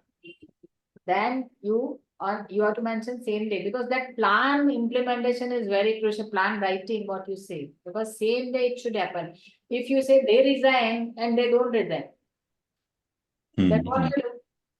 Till they don't resign, they are continuing. So you have to be very careful. Even the shares, if you say transfer, if they don't sign the documents and all that, so that all nitty-gritty of the plan is very crucial. That is very necessary, because that only I was telling, the time is so limited that you have to think that people don't think on this procedural aspect as such. They are always on the commercial aspect. Financial, yes. And then they say on business aspect, financial and business aspect. And they stress that so much, and the what is to be paid consideration and all that. They never think, they are always doubtful that my resolution plan may not be successful. But they should always make a plan as if my plan is going Will to be successful. So if you think that way, then you think that, boss, if I get that company, how I will actually implement. Right. If you are in dilemma that my plan will be get rejected, your detailing of that post approval is not so perfect. But if you are very sure that my plan is going to approve, think that way and give that detail, then this helps you. So that is very crucial. Then your board get appointed, then your security get issued. So actually, when you become a shareholder, then there cease to be. Devang, Mr. Devang, please be on a mute. Yes. So accordingly, from that date, it can be when actually your position. No, cancel. Okay. It's a cancel. Right. Thank you, ma'am. Thank you very much. हाँ cancel किया. Okay. Mr. Devang, be on a mute, please. Yeah. I just want to know one thing. For home buyers, you have to give undertaking for the confidentiality agreement. How do you consider your confidentially that 300, 400 home buyers? No It's a choice. tough thing. Tough thing. Honestly speaking, IBC process itself is a tough process. Because they have taken from me and put the onus on me. I have to share. They take it, but I cannot control it. So that's why you have to mention that you are bound to be confidentially, even though you give it or as such, unless they give undertaking, don't share and all that. That way you can mention. Undertakings are given, but it's leaked out everywhere. Fine, if they give undertaking and then they breach, you cannot control that way. You have to write that you will face the consequences, and then you go to CEO and say that we have to start this action now. So that is another legal proceeding. What else you can do? Because managing COC is different. Managing home buyers is much more difficult. Much more difficult, yeah. So as an authorized representative, so if they are doing that, then you have to call that AR meeting only, your home buyer, and say that you have no choice but to start these proceedings. Because even COC will say that, no, that you have breached it. So that process will come on you. The question was asked to me, what happens if I leak it? Maybe the police will help you out to do the further actions. Police would be helpful to you. Yeah. Thanks everyone. Yeah, Mr. Mansur. Dipti, I have one question. Yeah. Say in case of a listed entity, we in this CIRP or liquidation situation, we have to change the auditor and all the consultant, and we need to replace them with the new one. In that case, who will appoint the secretarial auditor? Because AGM is required in case of CIRP period. So it is that RP only suggests, like a statutory auditor who appoint. RP only invite and get the cost approval as very clear appointment and all that you can do. So, but that involve cost. So always we ask 3 quotations and put before COC, then lowest when we suggested we should appoint and then it same way. As such, in doing liquidation, it's not defunct shareholders. You are talking liquidation, sorry. No, both CRP and liquidation both. CRP, you have to ensure compliance. In liquidation, Right. you have to just carry out the, since that operation stop. If it is a liquidation as a going concern, then another aspect. So then their compliance is again different. Because then again, it is a tough task for liquidation and then liquidation as a going concern. There's lots of confusion between this compliance during CRP period, liquidation as a going concern, and liquidation otherwise. So CRP, you have to take it as a normal company. Only thing, in case of board meeting, what you were placing before board meeting, you place it before COC. And signing will be done by all insolvency process. This is a clarity. In liquidation as a going concern, what happens again, the board meeting and nothing happens, same thing continue. But in liquidation as a going concern, since the business is going, your profit and loss account, income tax, compliance, everything carry out. Again, it is like CRP. Because your business is running as it is. So you have to ensure compliance. But liquidation is not going concern. So now your business is stopped. So you will not prepare normal account, receipt payment and all that different thing is there. And company law requirement gets stopped. During this CRP period, sometimes what happens that we don't get any kind of information, and if we have to provide the secretarial audit, in that case, it is a very challenging situation for the secretarial auditor to certify because there is nothing to certify. Qualify, no? Qualified data not available. And the same thing there has to be answered by the RP also. RP, IRP, whatever. So the secretarial audit report will be more or less the procedural requirement. No, but what happens that initially when it starts, initial period, it will cover certain period which is not under CRP. So that portion will be covered. And when your CRP starts for 1 or 2 months, there is activity. Then slowly it gets reduced. So that period will be covered. So it has content. But if the operations are stopped before CRP only, then it becomes like that a process. If running company, then it is some action will be there and all. Majority there. Otherwise, in closed company, also many actions we can see. Right. Thank you. Thank you. Okay, friends, any other question? Yes, Nina, nice to see you. Okay, okay. Thanks everyone. Yes, ma'am. Thank you very much. I think. Thank you, ma'am. Yeah, thanks a lot. I will now request Mr. Ashish to take over. He is looking interplay between IBC and FEMA. Very interesting again. Thank you. Thanks, everyone. Thank you so much. Good evening all. My topic is Dipti madam has very well explained the various aspects of the interface between the IBC and the SEBI, and there are many things common in between, like the RP. When the corporate debtor comes into the CRP, RP comes into control of the picture, to has to make the compliance of all the applicable laws on the company. So similarly, like the SEBI, if the company is a listed company, SEBI applies on the company, and we have to comply with all the LODR regulations, all the applicable laws with respect to the SEBI. Similarly, when if the company, this FEMA is applicable on the company or the corporate debtor, then we have to comply with the various guidelines, regulations of the SEBI. Now, I just want to share my PPT.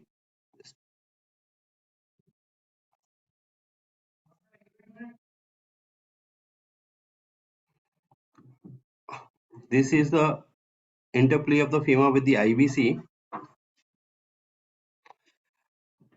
The applicability of the just hold on. The applicability of the FEMA on the corporate debtor under the CRP. So these normally the compliances between these two acts, this IBC and the FEMA comes into picture when normally we have this corporate debtor has the cross border transaction during the insolvency proceedings. If the company has some FDI or the overseas investment in foreign countries, then the FEMA comes into play. Normally, if the normal business of the company is like that, if it is into the import, export, or in such business where the FEMA is applicable, then we have to deal with all the compliance of the FEMA. For example, when the company undergoing insolvency has the international creditor or assets abroad, FEMA regulation would need to be considered to ensure compliance with foreign exchange rules. If the company has the international creditors, then there are many case laws in the IBC that the foreign creditor has filed the Section 7 application or Section 9 application to initiate the CRP.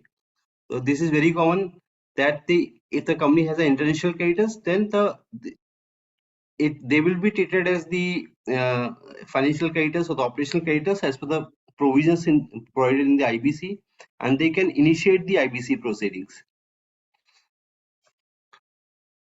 The outcome of the CRP can impact the FDI or ECB arrangements, and the resolution plan may involve restructuring or the settling the dues.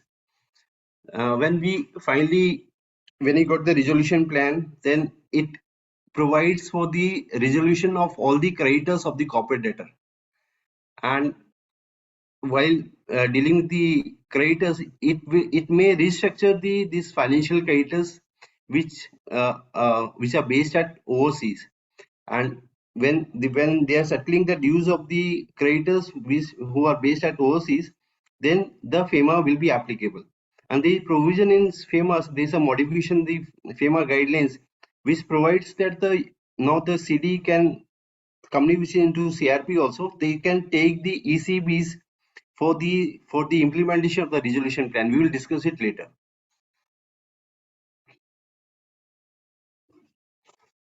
Then firstly we have to know what are the various objectives of the FEMA.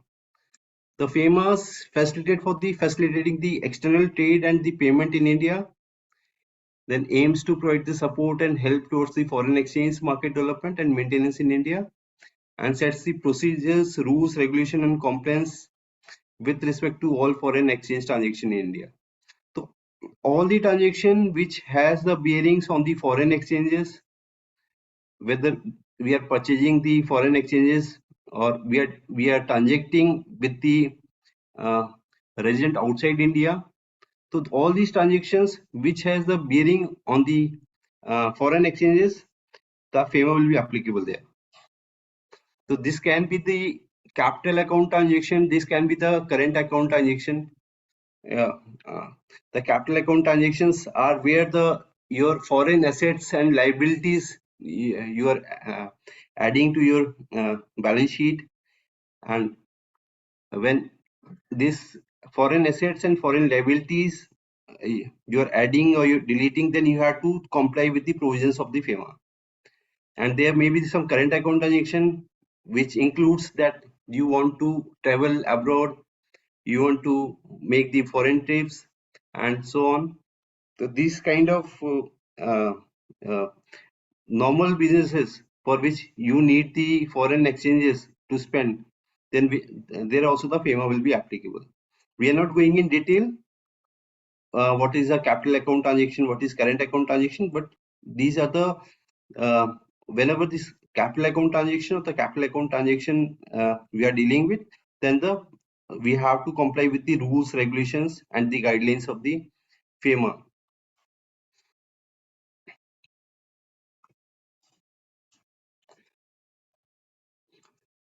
Now this FEMA is regulated and governed by the Reserve Bank of India, and RBI cannot do all transaction in foreign exchange itself, hence the RBI delegates its power to the authorized person with suitable guidelines to deal in the foreign exchange and foreign securities. Like we often deal with the authorized person or the authorized dealers whenever we are needing the foreign exchange, we are traveling abroad, then we go to the money changers and we get the foreign exchanges. These are a part of the machinery of the RBI, who deals and who regulates this FEMA. Section 2C of the FEMA states that the authorized person means an authorized dealer, money changer, offshore banking unit, or any other person authorized under Section 10(1) to deal with the foreign exchange and the foreign securities. These are authorized by RBI under Section 10 of FEMA to deal in the foreign exchange. So there is a separate chapter in the FEMA which provides for the definition of the authorized person, who can be the authorized person, and how they will regulate in the market.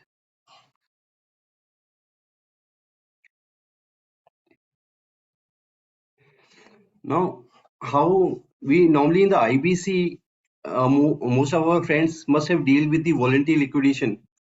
I also deal with 2 cases in the voluntary liquidation, and both the cases has the shareholders who are based outside India, and we have the funds, liquid funds, more than the liabilities, and the surplus funds we have to remit to the equity shares who are based at outside India. Then we deal with the authorized dealer. Normally we deal with our bank. We ask our bank for the remittance of the amount to the equity shares who are based at outside India. When we deal with these authorized dealers, we go to our banks and say that this is voluntary liquidation is going on under Section 59, and we have to remit some amount outside India. Then they, as the associate of the RBI, as the authorized person of the RBI, they ask for the certain compliances before remittance. So what RBI should do, RBI has authorized this authorized person to make all the compliances with respect to the FEMA. Like when we remit this equity shareholders their amount abroad outside India, then they had asked for the various documents at the time of the remittance in case of voluntary liquidation. The most important is whenever the foreign shareholders, whenever the person resident outside India invest in the equity shares in the companies in India, then they have to file the form FCGPR, which is mandatory, which should be filed within 30 days from the date of the investment in India. And this FCGPR, not only we have to file this FCGPR, it should also be registered with the RBI, and the RBI gives a separate FCGPR registration number. And friends, this FCGPR registration number is very important, because when you are remitting these funds outside India, then you will needing this FCGPR registration number, without which bank will not allow you to remit these funds outside India. Therefore, this compliances of the FEMA at the time of investment in India and at the time of divestment from India is very important. This original FCGPR and the FCGPR registration number is very important. Then the bank asks for the form 15CA, 15CB to declare that the taxability or the non-taxability of the remittances, that all the income tax part has been paid. And once this bank is satisfied that there is no dues with respect to the income tax or any other statutory authorities, then only they allow for the remittance to the person who is a shareholder residing outside India. Then they ask for the valuation of shares at which the share capital has been, we are remitting the funds to the shareholders outside India. So they need the valuation of shares from the CA. Then they need various other declarations, like all the taxes has been paid, and there's all the returns with respect to authorities has been filed. Then they ask for the audited receipt and payment. Then they ask for the bank closure letter, and these all documents they ask for at the time of remittance outside India. This is very important with respect to the with respect to the remittance in the voluntary liquidation to the equity shareholders who are residing outside India. Therefore, this is the normally the person, the IPs who are deal with the voluntary liquidation and whose shareholders are based at outside India, they must have deal with this authorized person in the form of the uh, uh, recognized banks and BFC companies.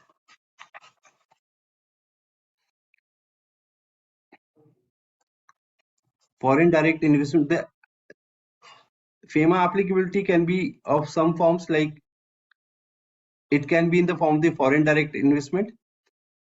FDI means investment through capital instruments by a person resident outside India in unlisted Indian company, or if 10% or more of the post-issue paid-up equity capital on a fully diluted basis of a listed Indian company. This can be form of the FDI, and it can also be in the form of the external commercial borrowing, which is refers to the commercial loans in the form of bank loan, buyer's credit, supplies, credit, security instruments, etc. And available from the non-resident lenders with minimum average maturity of 3 years. So this FDI can be in the form of the FDI and the ECBs. And the both FDI and the ECB can be executed through two routes. One is the automatic route, for which no prior approval of the government or the RBI is required, and other form is the government route, wherein we have to take the prior approval from the government, which is needing through Foreign Investment Promotion Board, which is FIPB. So we as a RP, when we are the RP or the IP of the corporate debtor wherein the FEMA is applicable, then we have to make compliances of various provisions of the FEMA.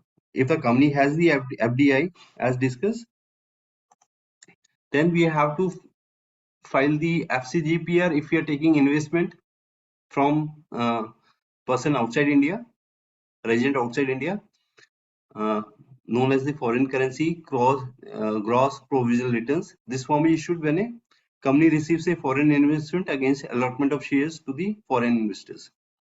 All the necessary details shall be furnished to the RBI within 30 days. Then if there is some transfer of the shares of the company in India, incorporated in India, by a person resident outside India, then if it is transferred to person resident outside India or to person resident in India, then we have to file this form FCTRS. It is used when the share transfer is undertaken by the shareholders residing outside India, whether being an Indian resident or otherwise. Form is submitted to the AD bank, which then further submits it to the RBI. Then we come to the ECB.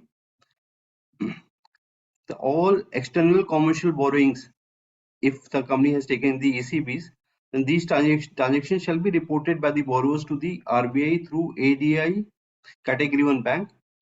And loans in India made by the non-resident lenders in foreign currency to Indian borrowers, the borrower shall report all ECB transactions to the RBI on a monthly basis through an AD Category 1 bank in the form of ECB2 return on a monthly basis.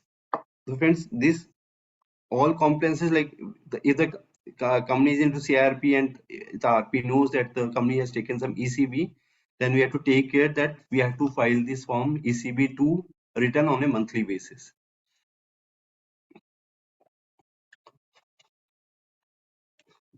Overseas direct investment. So overseas direct investment means a direct investment outside India by way of contribution to the capital, subscription to the memorandum of association of a foreign entity, or by way of purchase of existing shares, either by market purchase or private placement, or through the stock exchange, signifying a long-term interest in such foreign entity, but does not include the portfolio investment. So like FDI, ODI also involves the automatic route and the approval route.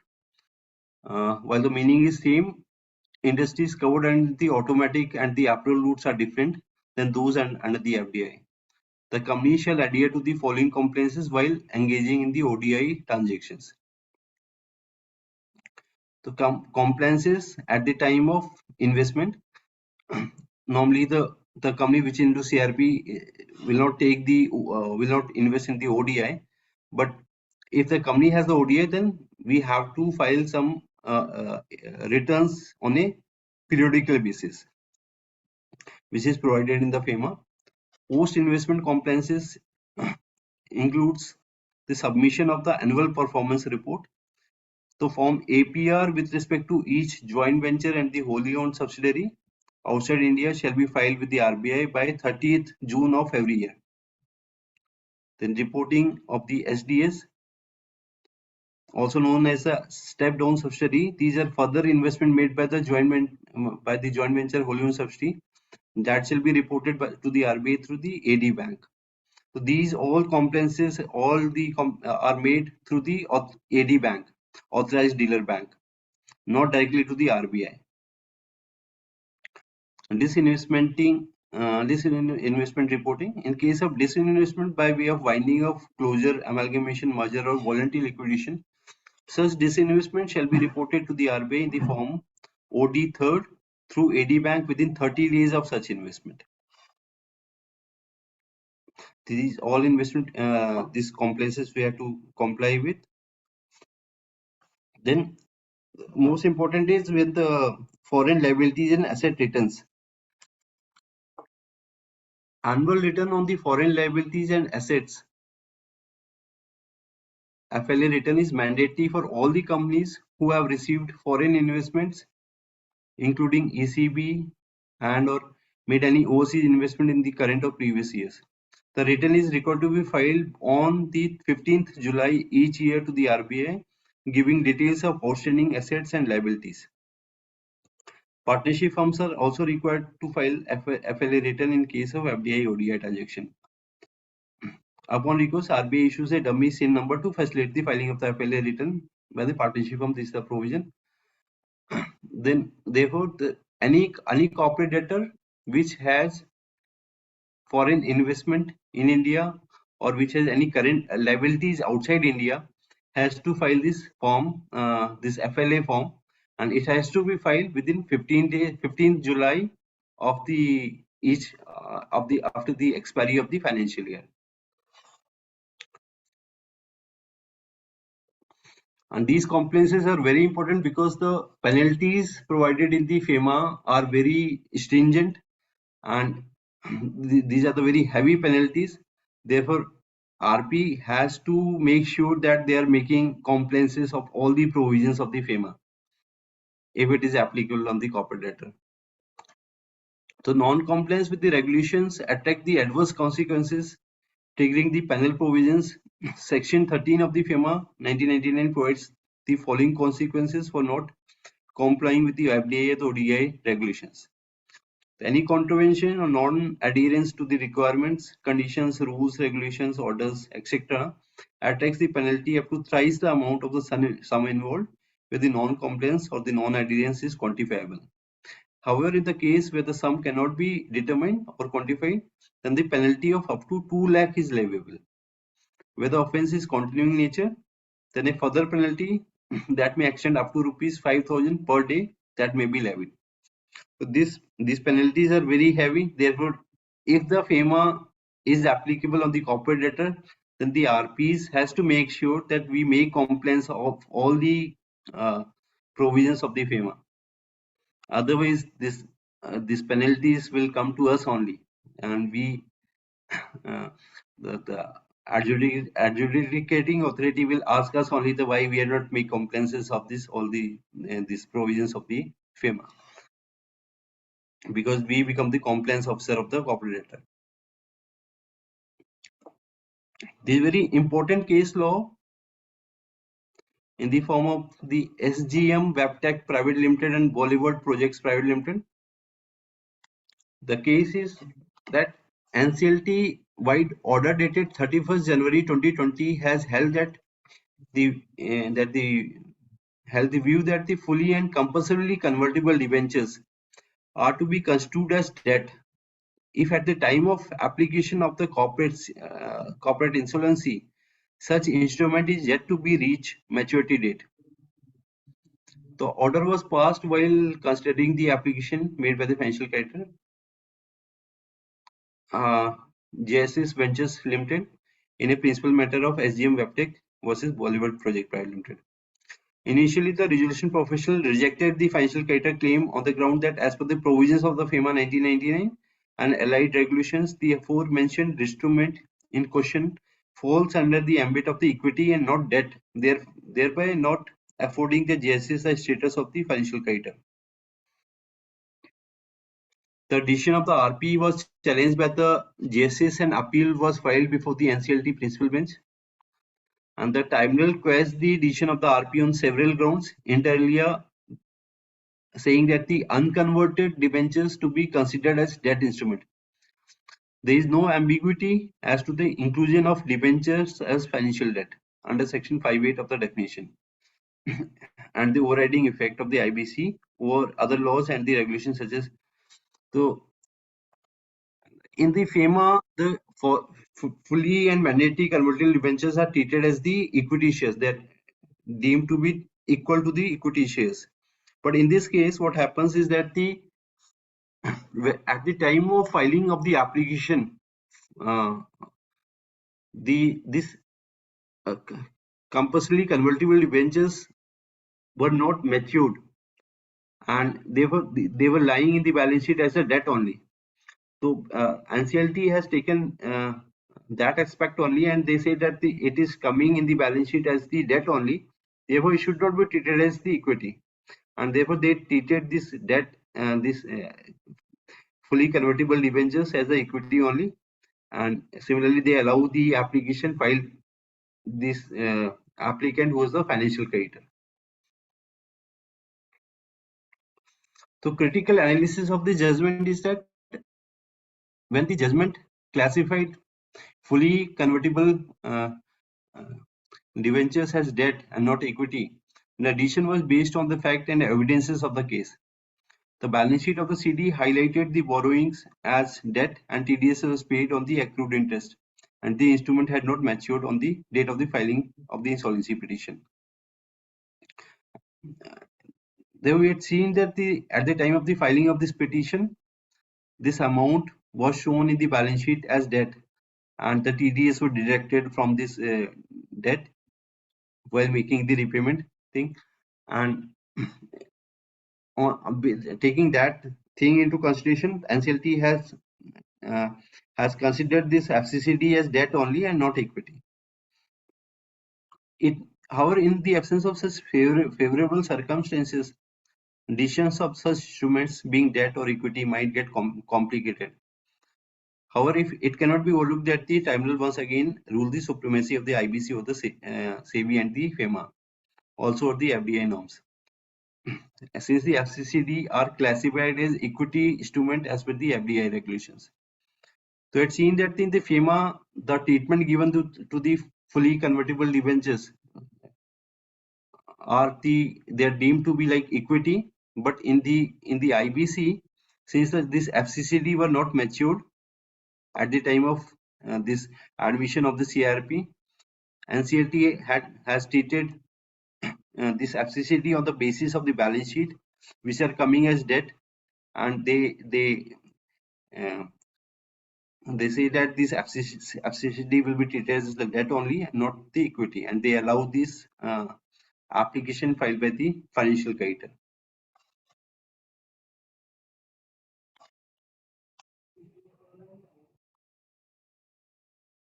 Then overriding effect of the IBC.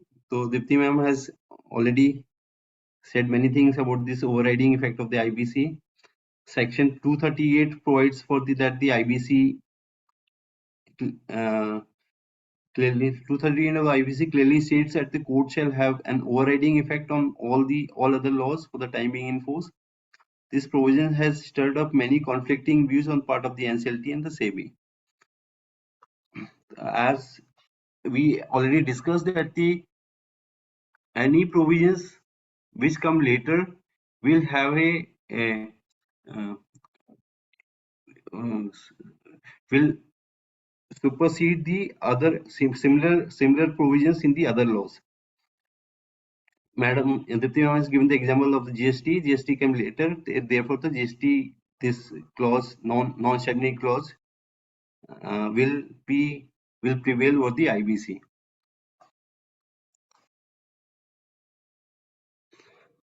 Over this overriding effect of the IBC has been discussed in many cases, like Bhanu Ram versus HBN Dairies and Allied Limited. Then the Principal Commissioner of Income Tax versus Monet Ispat and Energy Limited. Then Duncan Industries Limited, AG Agrochem Civil Appeal Number this, and Solidaire India Limited versus Fair Growth Financial Services Limited. In all these cases,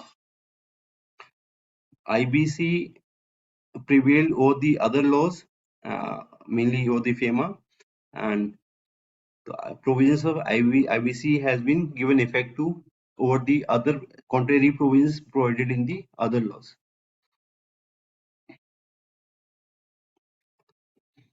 In one case, the Honorable Supreme Court upheld that the court shall have an overriding effect on the SEBI rules, income tax, and many other regulations, including FEMA. So there is no doubt that the IBC has the prevailing effect over the other laws, which has the similar provisions. The rationale behind this provision 238, that it will prevail over the other laws, is to ensure the smooth functioning of the IBC without any hindrances that may be caused due to inconsistencies between the two laws. We had seen that in the Rainbow judgment, and there are many other judgments where there was a non-obstante clause, and in one case Supreme Court has given effect to the tax laws and say that they will be treated as the secured operational creditor, and then there are some different laws given by the Supreme Court only. There is conflicting views on this, and it will be settled now. I think after the Vidarbha judgment, this has given to the higher bench, and now this will be settled that which law will prevail over the other law.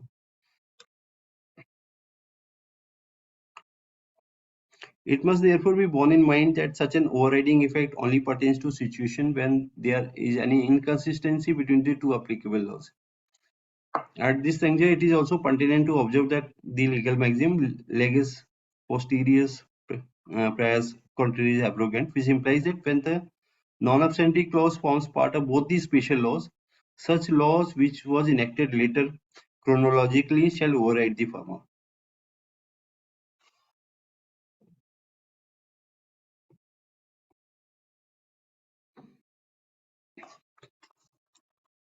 The next topic is this key entry cases of the foreign investment and its interplay with the IBC regime. Now, in the IBC, in the CD, when the company comes into the CRP, we deal with the stress asset.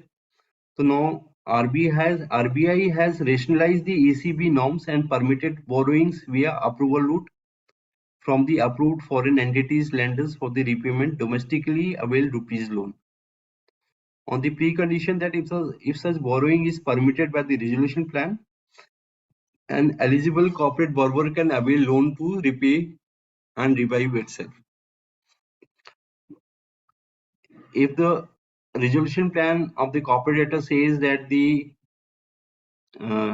want to avail this ECB loan, and once this resolution plan is approved by the COC and the NCLT,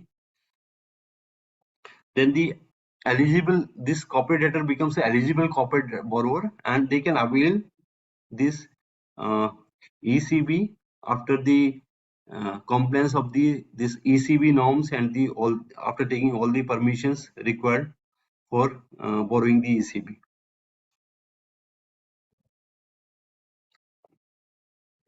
Investor as financial creditor.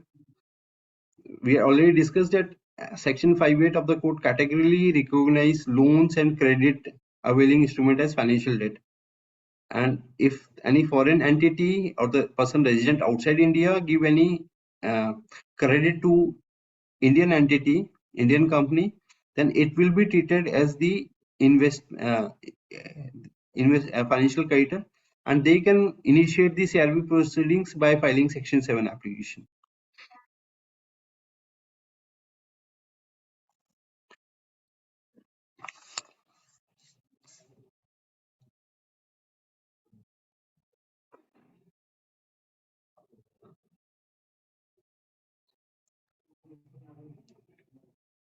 In the Nikhil Mehta instance and the AMR Infrastructure Limited, it has been held that the foreign entity has the right to file the insolvency petition as the financial creditor against the defaulting borrowers.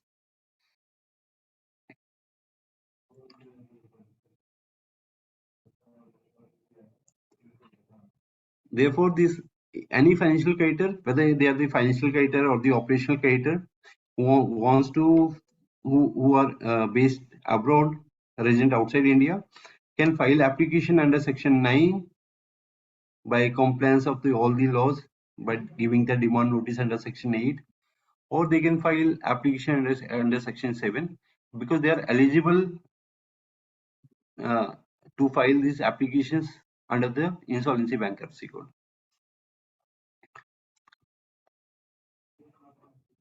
They will file this, they can file the application for the recovery of their dues because we have seen from the last 6-7 years after the coming of this IBC that it has facilitated to a great extent the ease of doing business in India.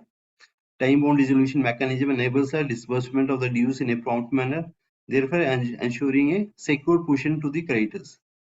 There we had seen that many applications from the financial creditors who are based at outside India had filed this application under section 9 and section 7. It is pertinent to mention that the master directions also permit the conversion of ECBs into the equity under some provisions. Thus, it is necessary to throw light on the fact that the tribunals have categorically held that the equity cannot form part of the financial debt. Therefore, any foreign investment in the form of equity cannot be construed as financial debt, owing to the introductory words in the definition of the financial debt. So, any instrument which is in the nature of the equity, this investor cannot file their application as a financial debtor, and they will be treated as the equity shareholders only, because the right to file applications for the admission of the CRP has been given only to the creditors or not to the equity shareholders. So it is a prior condition that any applicant who is filing application for the initiation of the CRP should be a creditors. Either they are the financial creditors or they are the operational creditors.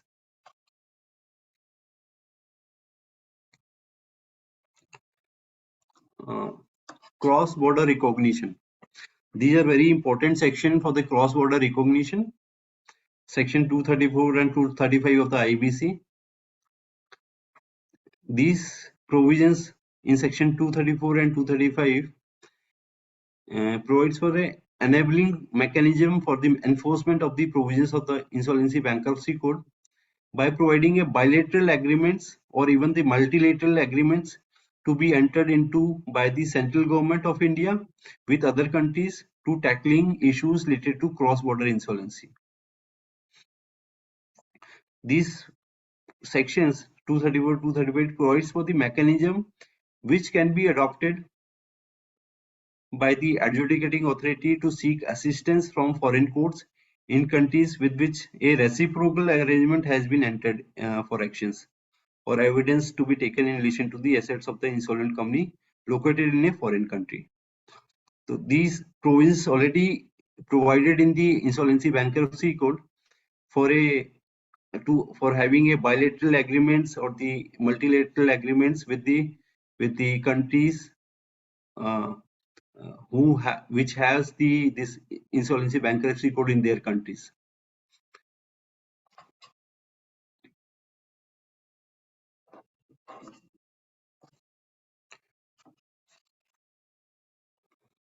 this is very important. This unilateral model law on the cross-border insolvency.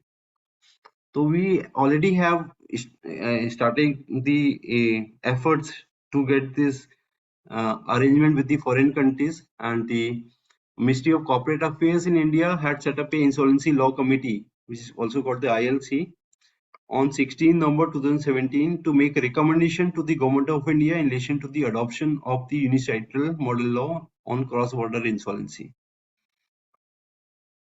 The committee submitted its report in October 2018 and proposes to bring about the changes by amending the IB code and adding a chapter on cross-border insolvency. This report already been submitted to the Government of India, and it is yet to be notified, and we are waiting that this unilateral model law will be implemented, and we have the multilateral arrangements with the foreign countries which has the insolvency bankruptcy code in their countries, so that a better coordination we can have to exchange the documents information with the foreign countries.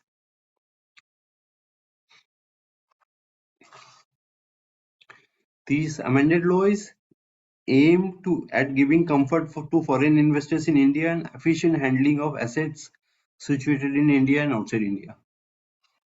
This is the purpose of this unilateral model law, and hopefully the Government of India will take note of this and will notify this law and incorporate in the IBC. With respect to the multilateral agreements or the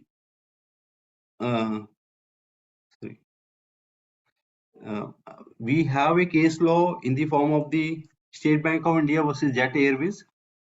In this case,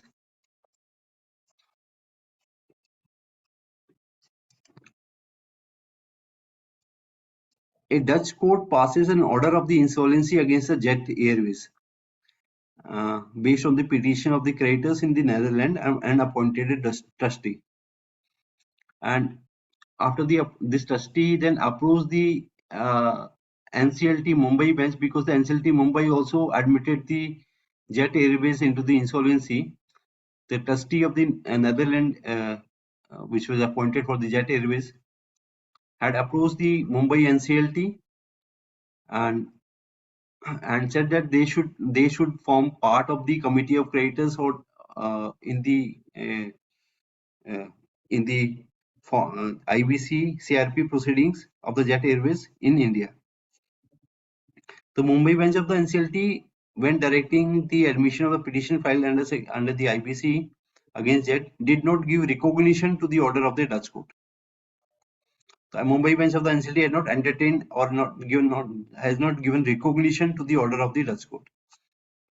Then this trustee has appealed in the NCLAT, and it was on the appeal in the observation of the extent shortcomings in the IB code, insolvency bankruptcy code, and being cognizant of the need of the sustainable insolvency resolution outcome for the Jet, NCLAT advised exploration of a framework for cooperation. And after extensive negotiation, a cross-border insolvency protocol based on the principles of the unilateral cross-border insolvency model law was agreed upon in 30 September 2019. And this protocol was approved by the NCLAT and the Dutch Bankruptcy Court, and is a significant milestone in the area of the law. So in this case,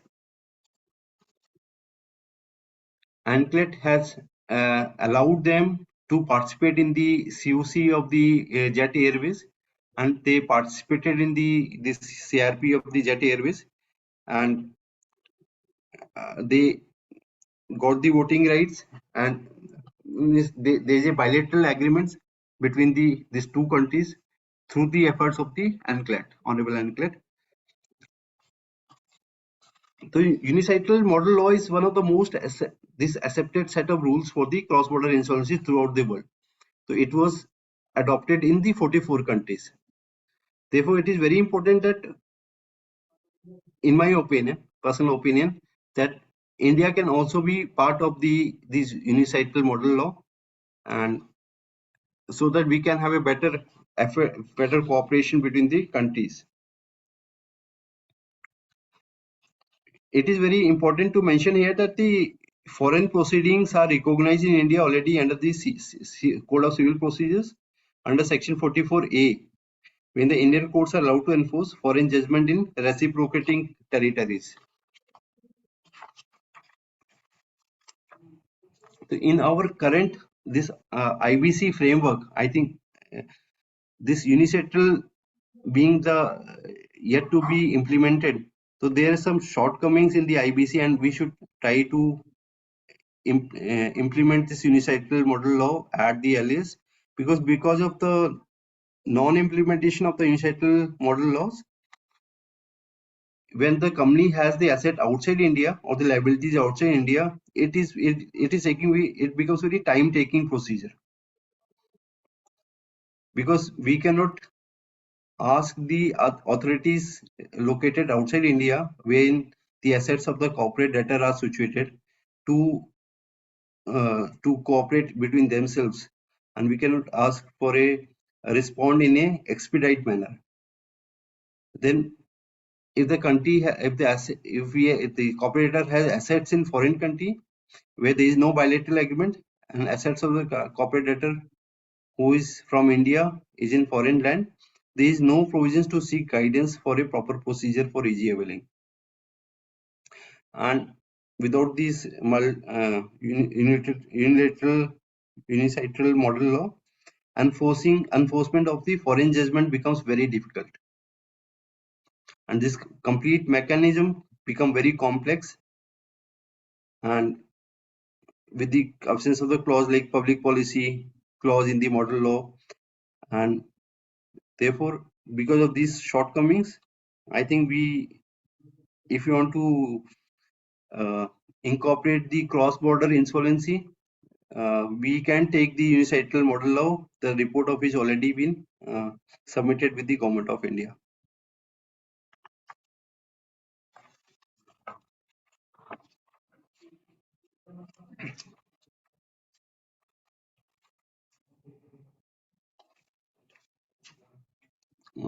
This is all I have in this FEMA interface between IBC and the FEMA. If anyone wants to ask any question, they can ask.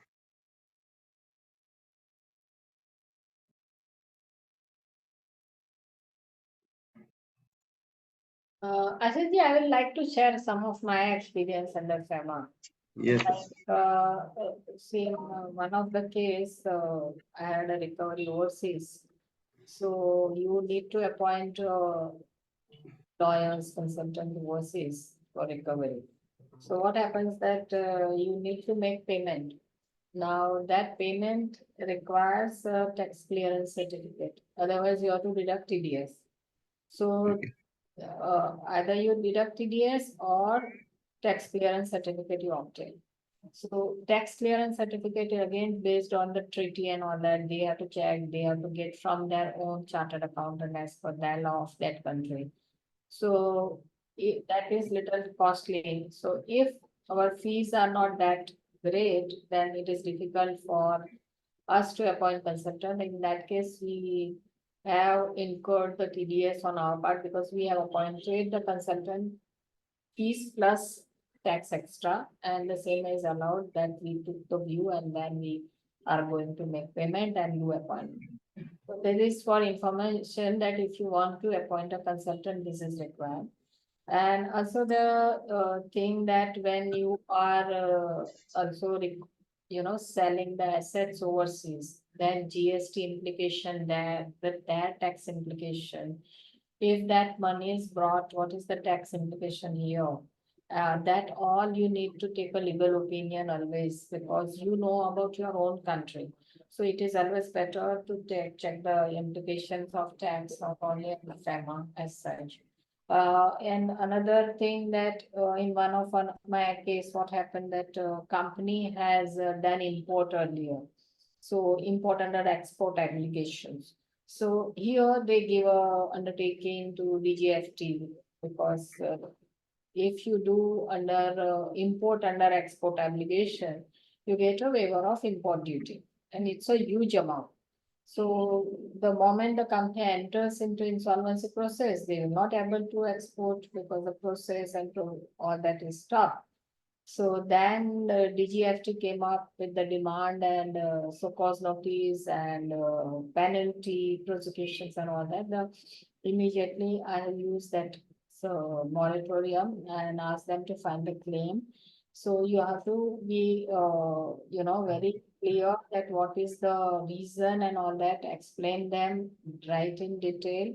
And you have to say about moratorium, they cannot initiate any proceedings and all that. And if it is any criminal thing, they can initiate against the CD that way, promoter. This way you have to write. And then we explained, because each and every government authority, it was very early stage, so DGFT was not knowing any insolvency. We explained them, made them give a detailed note, and then they filed a claim, but they were also two mind whether they should file the claim, and they ultimately did not file the claim. And they themselves has their own process if they want to file the claim, who will file, what is the authority, what is the amount and all that. So this is just, I would like to add that my experience as such under FEMA. Thank you.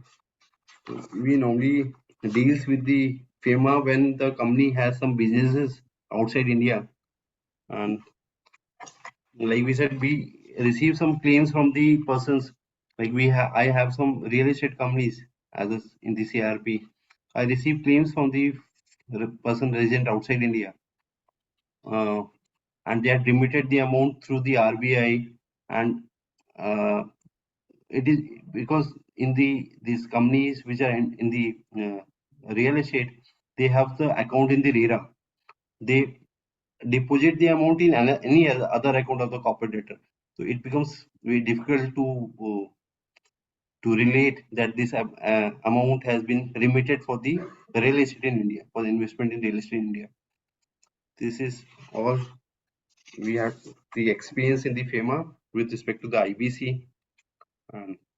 And also the same way, the current account transaction, if the business is running and if you are doing import or export, that, so all that compliances, you have to ensure that current account transactions.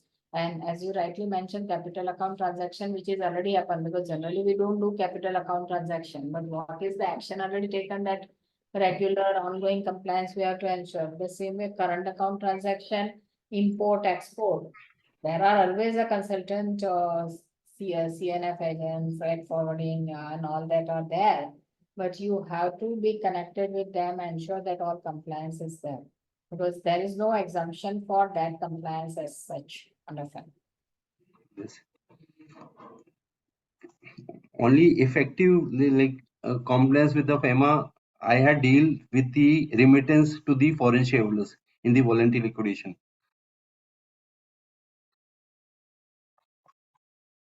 And it is a huge fund, and one has to be very careful, because once it is gone, it's gone. Yes, yes, You can't take it back again.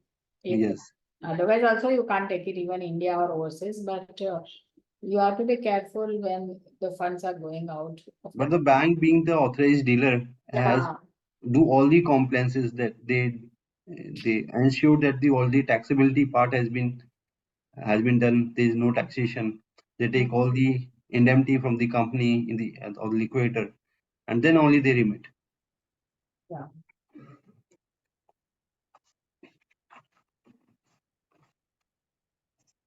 I think that's all. No questions, I think. We can close the webinar if there is no questions.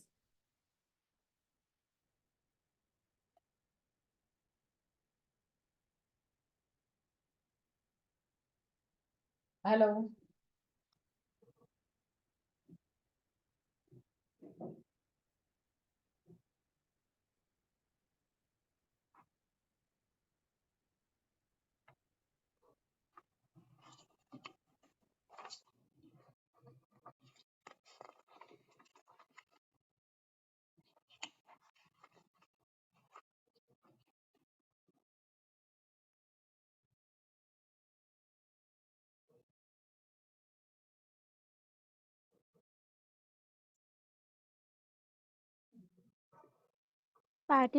participant, do you have any question? I think people don't have any questions. Okay. So on behalf of team ICSA IIP and all the participants, I would like to extend my sincere thanks to Dipti ma'am and Ashish sir for taking out time and sharing their experiences about the FEMA and SEBI matter. Thank you so much, ma'am. Thank you so much, sir, for such a wonderful session. Ma'am and sir, you are requested to kindly share your PPT with Yeah. us. Thanks a lot. Thanks a lot. Thank you. Thanks, everyone. Thanks, every participants for your time, and you have taken out time for this. Thanks a lot for the same. Thank you, ma'am. Thank you, Mr. Ashish. Thank you. Thank you, Avinash. Thank you. Thank you, Dipti. Nice presentation. Thanks, dear. Thank you, sir. Thank you.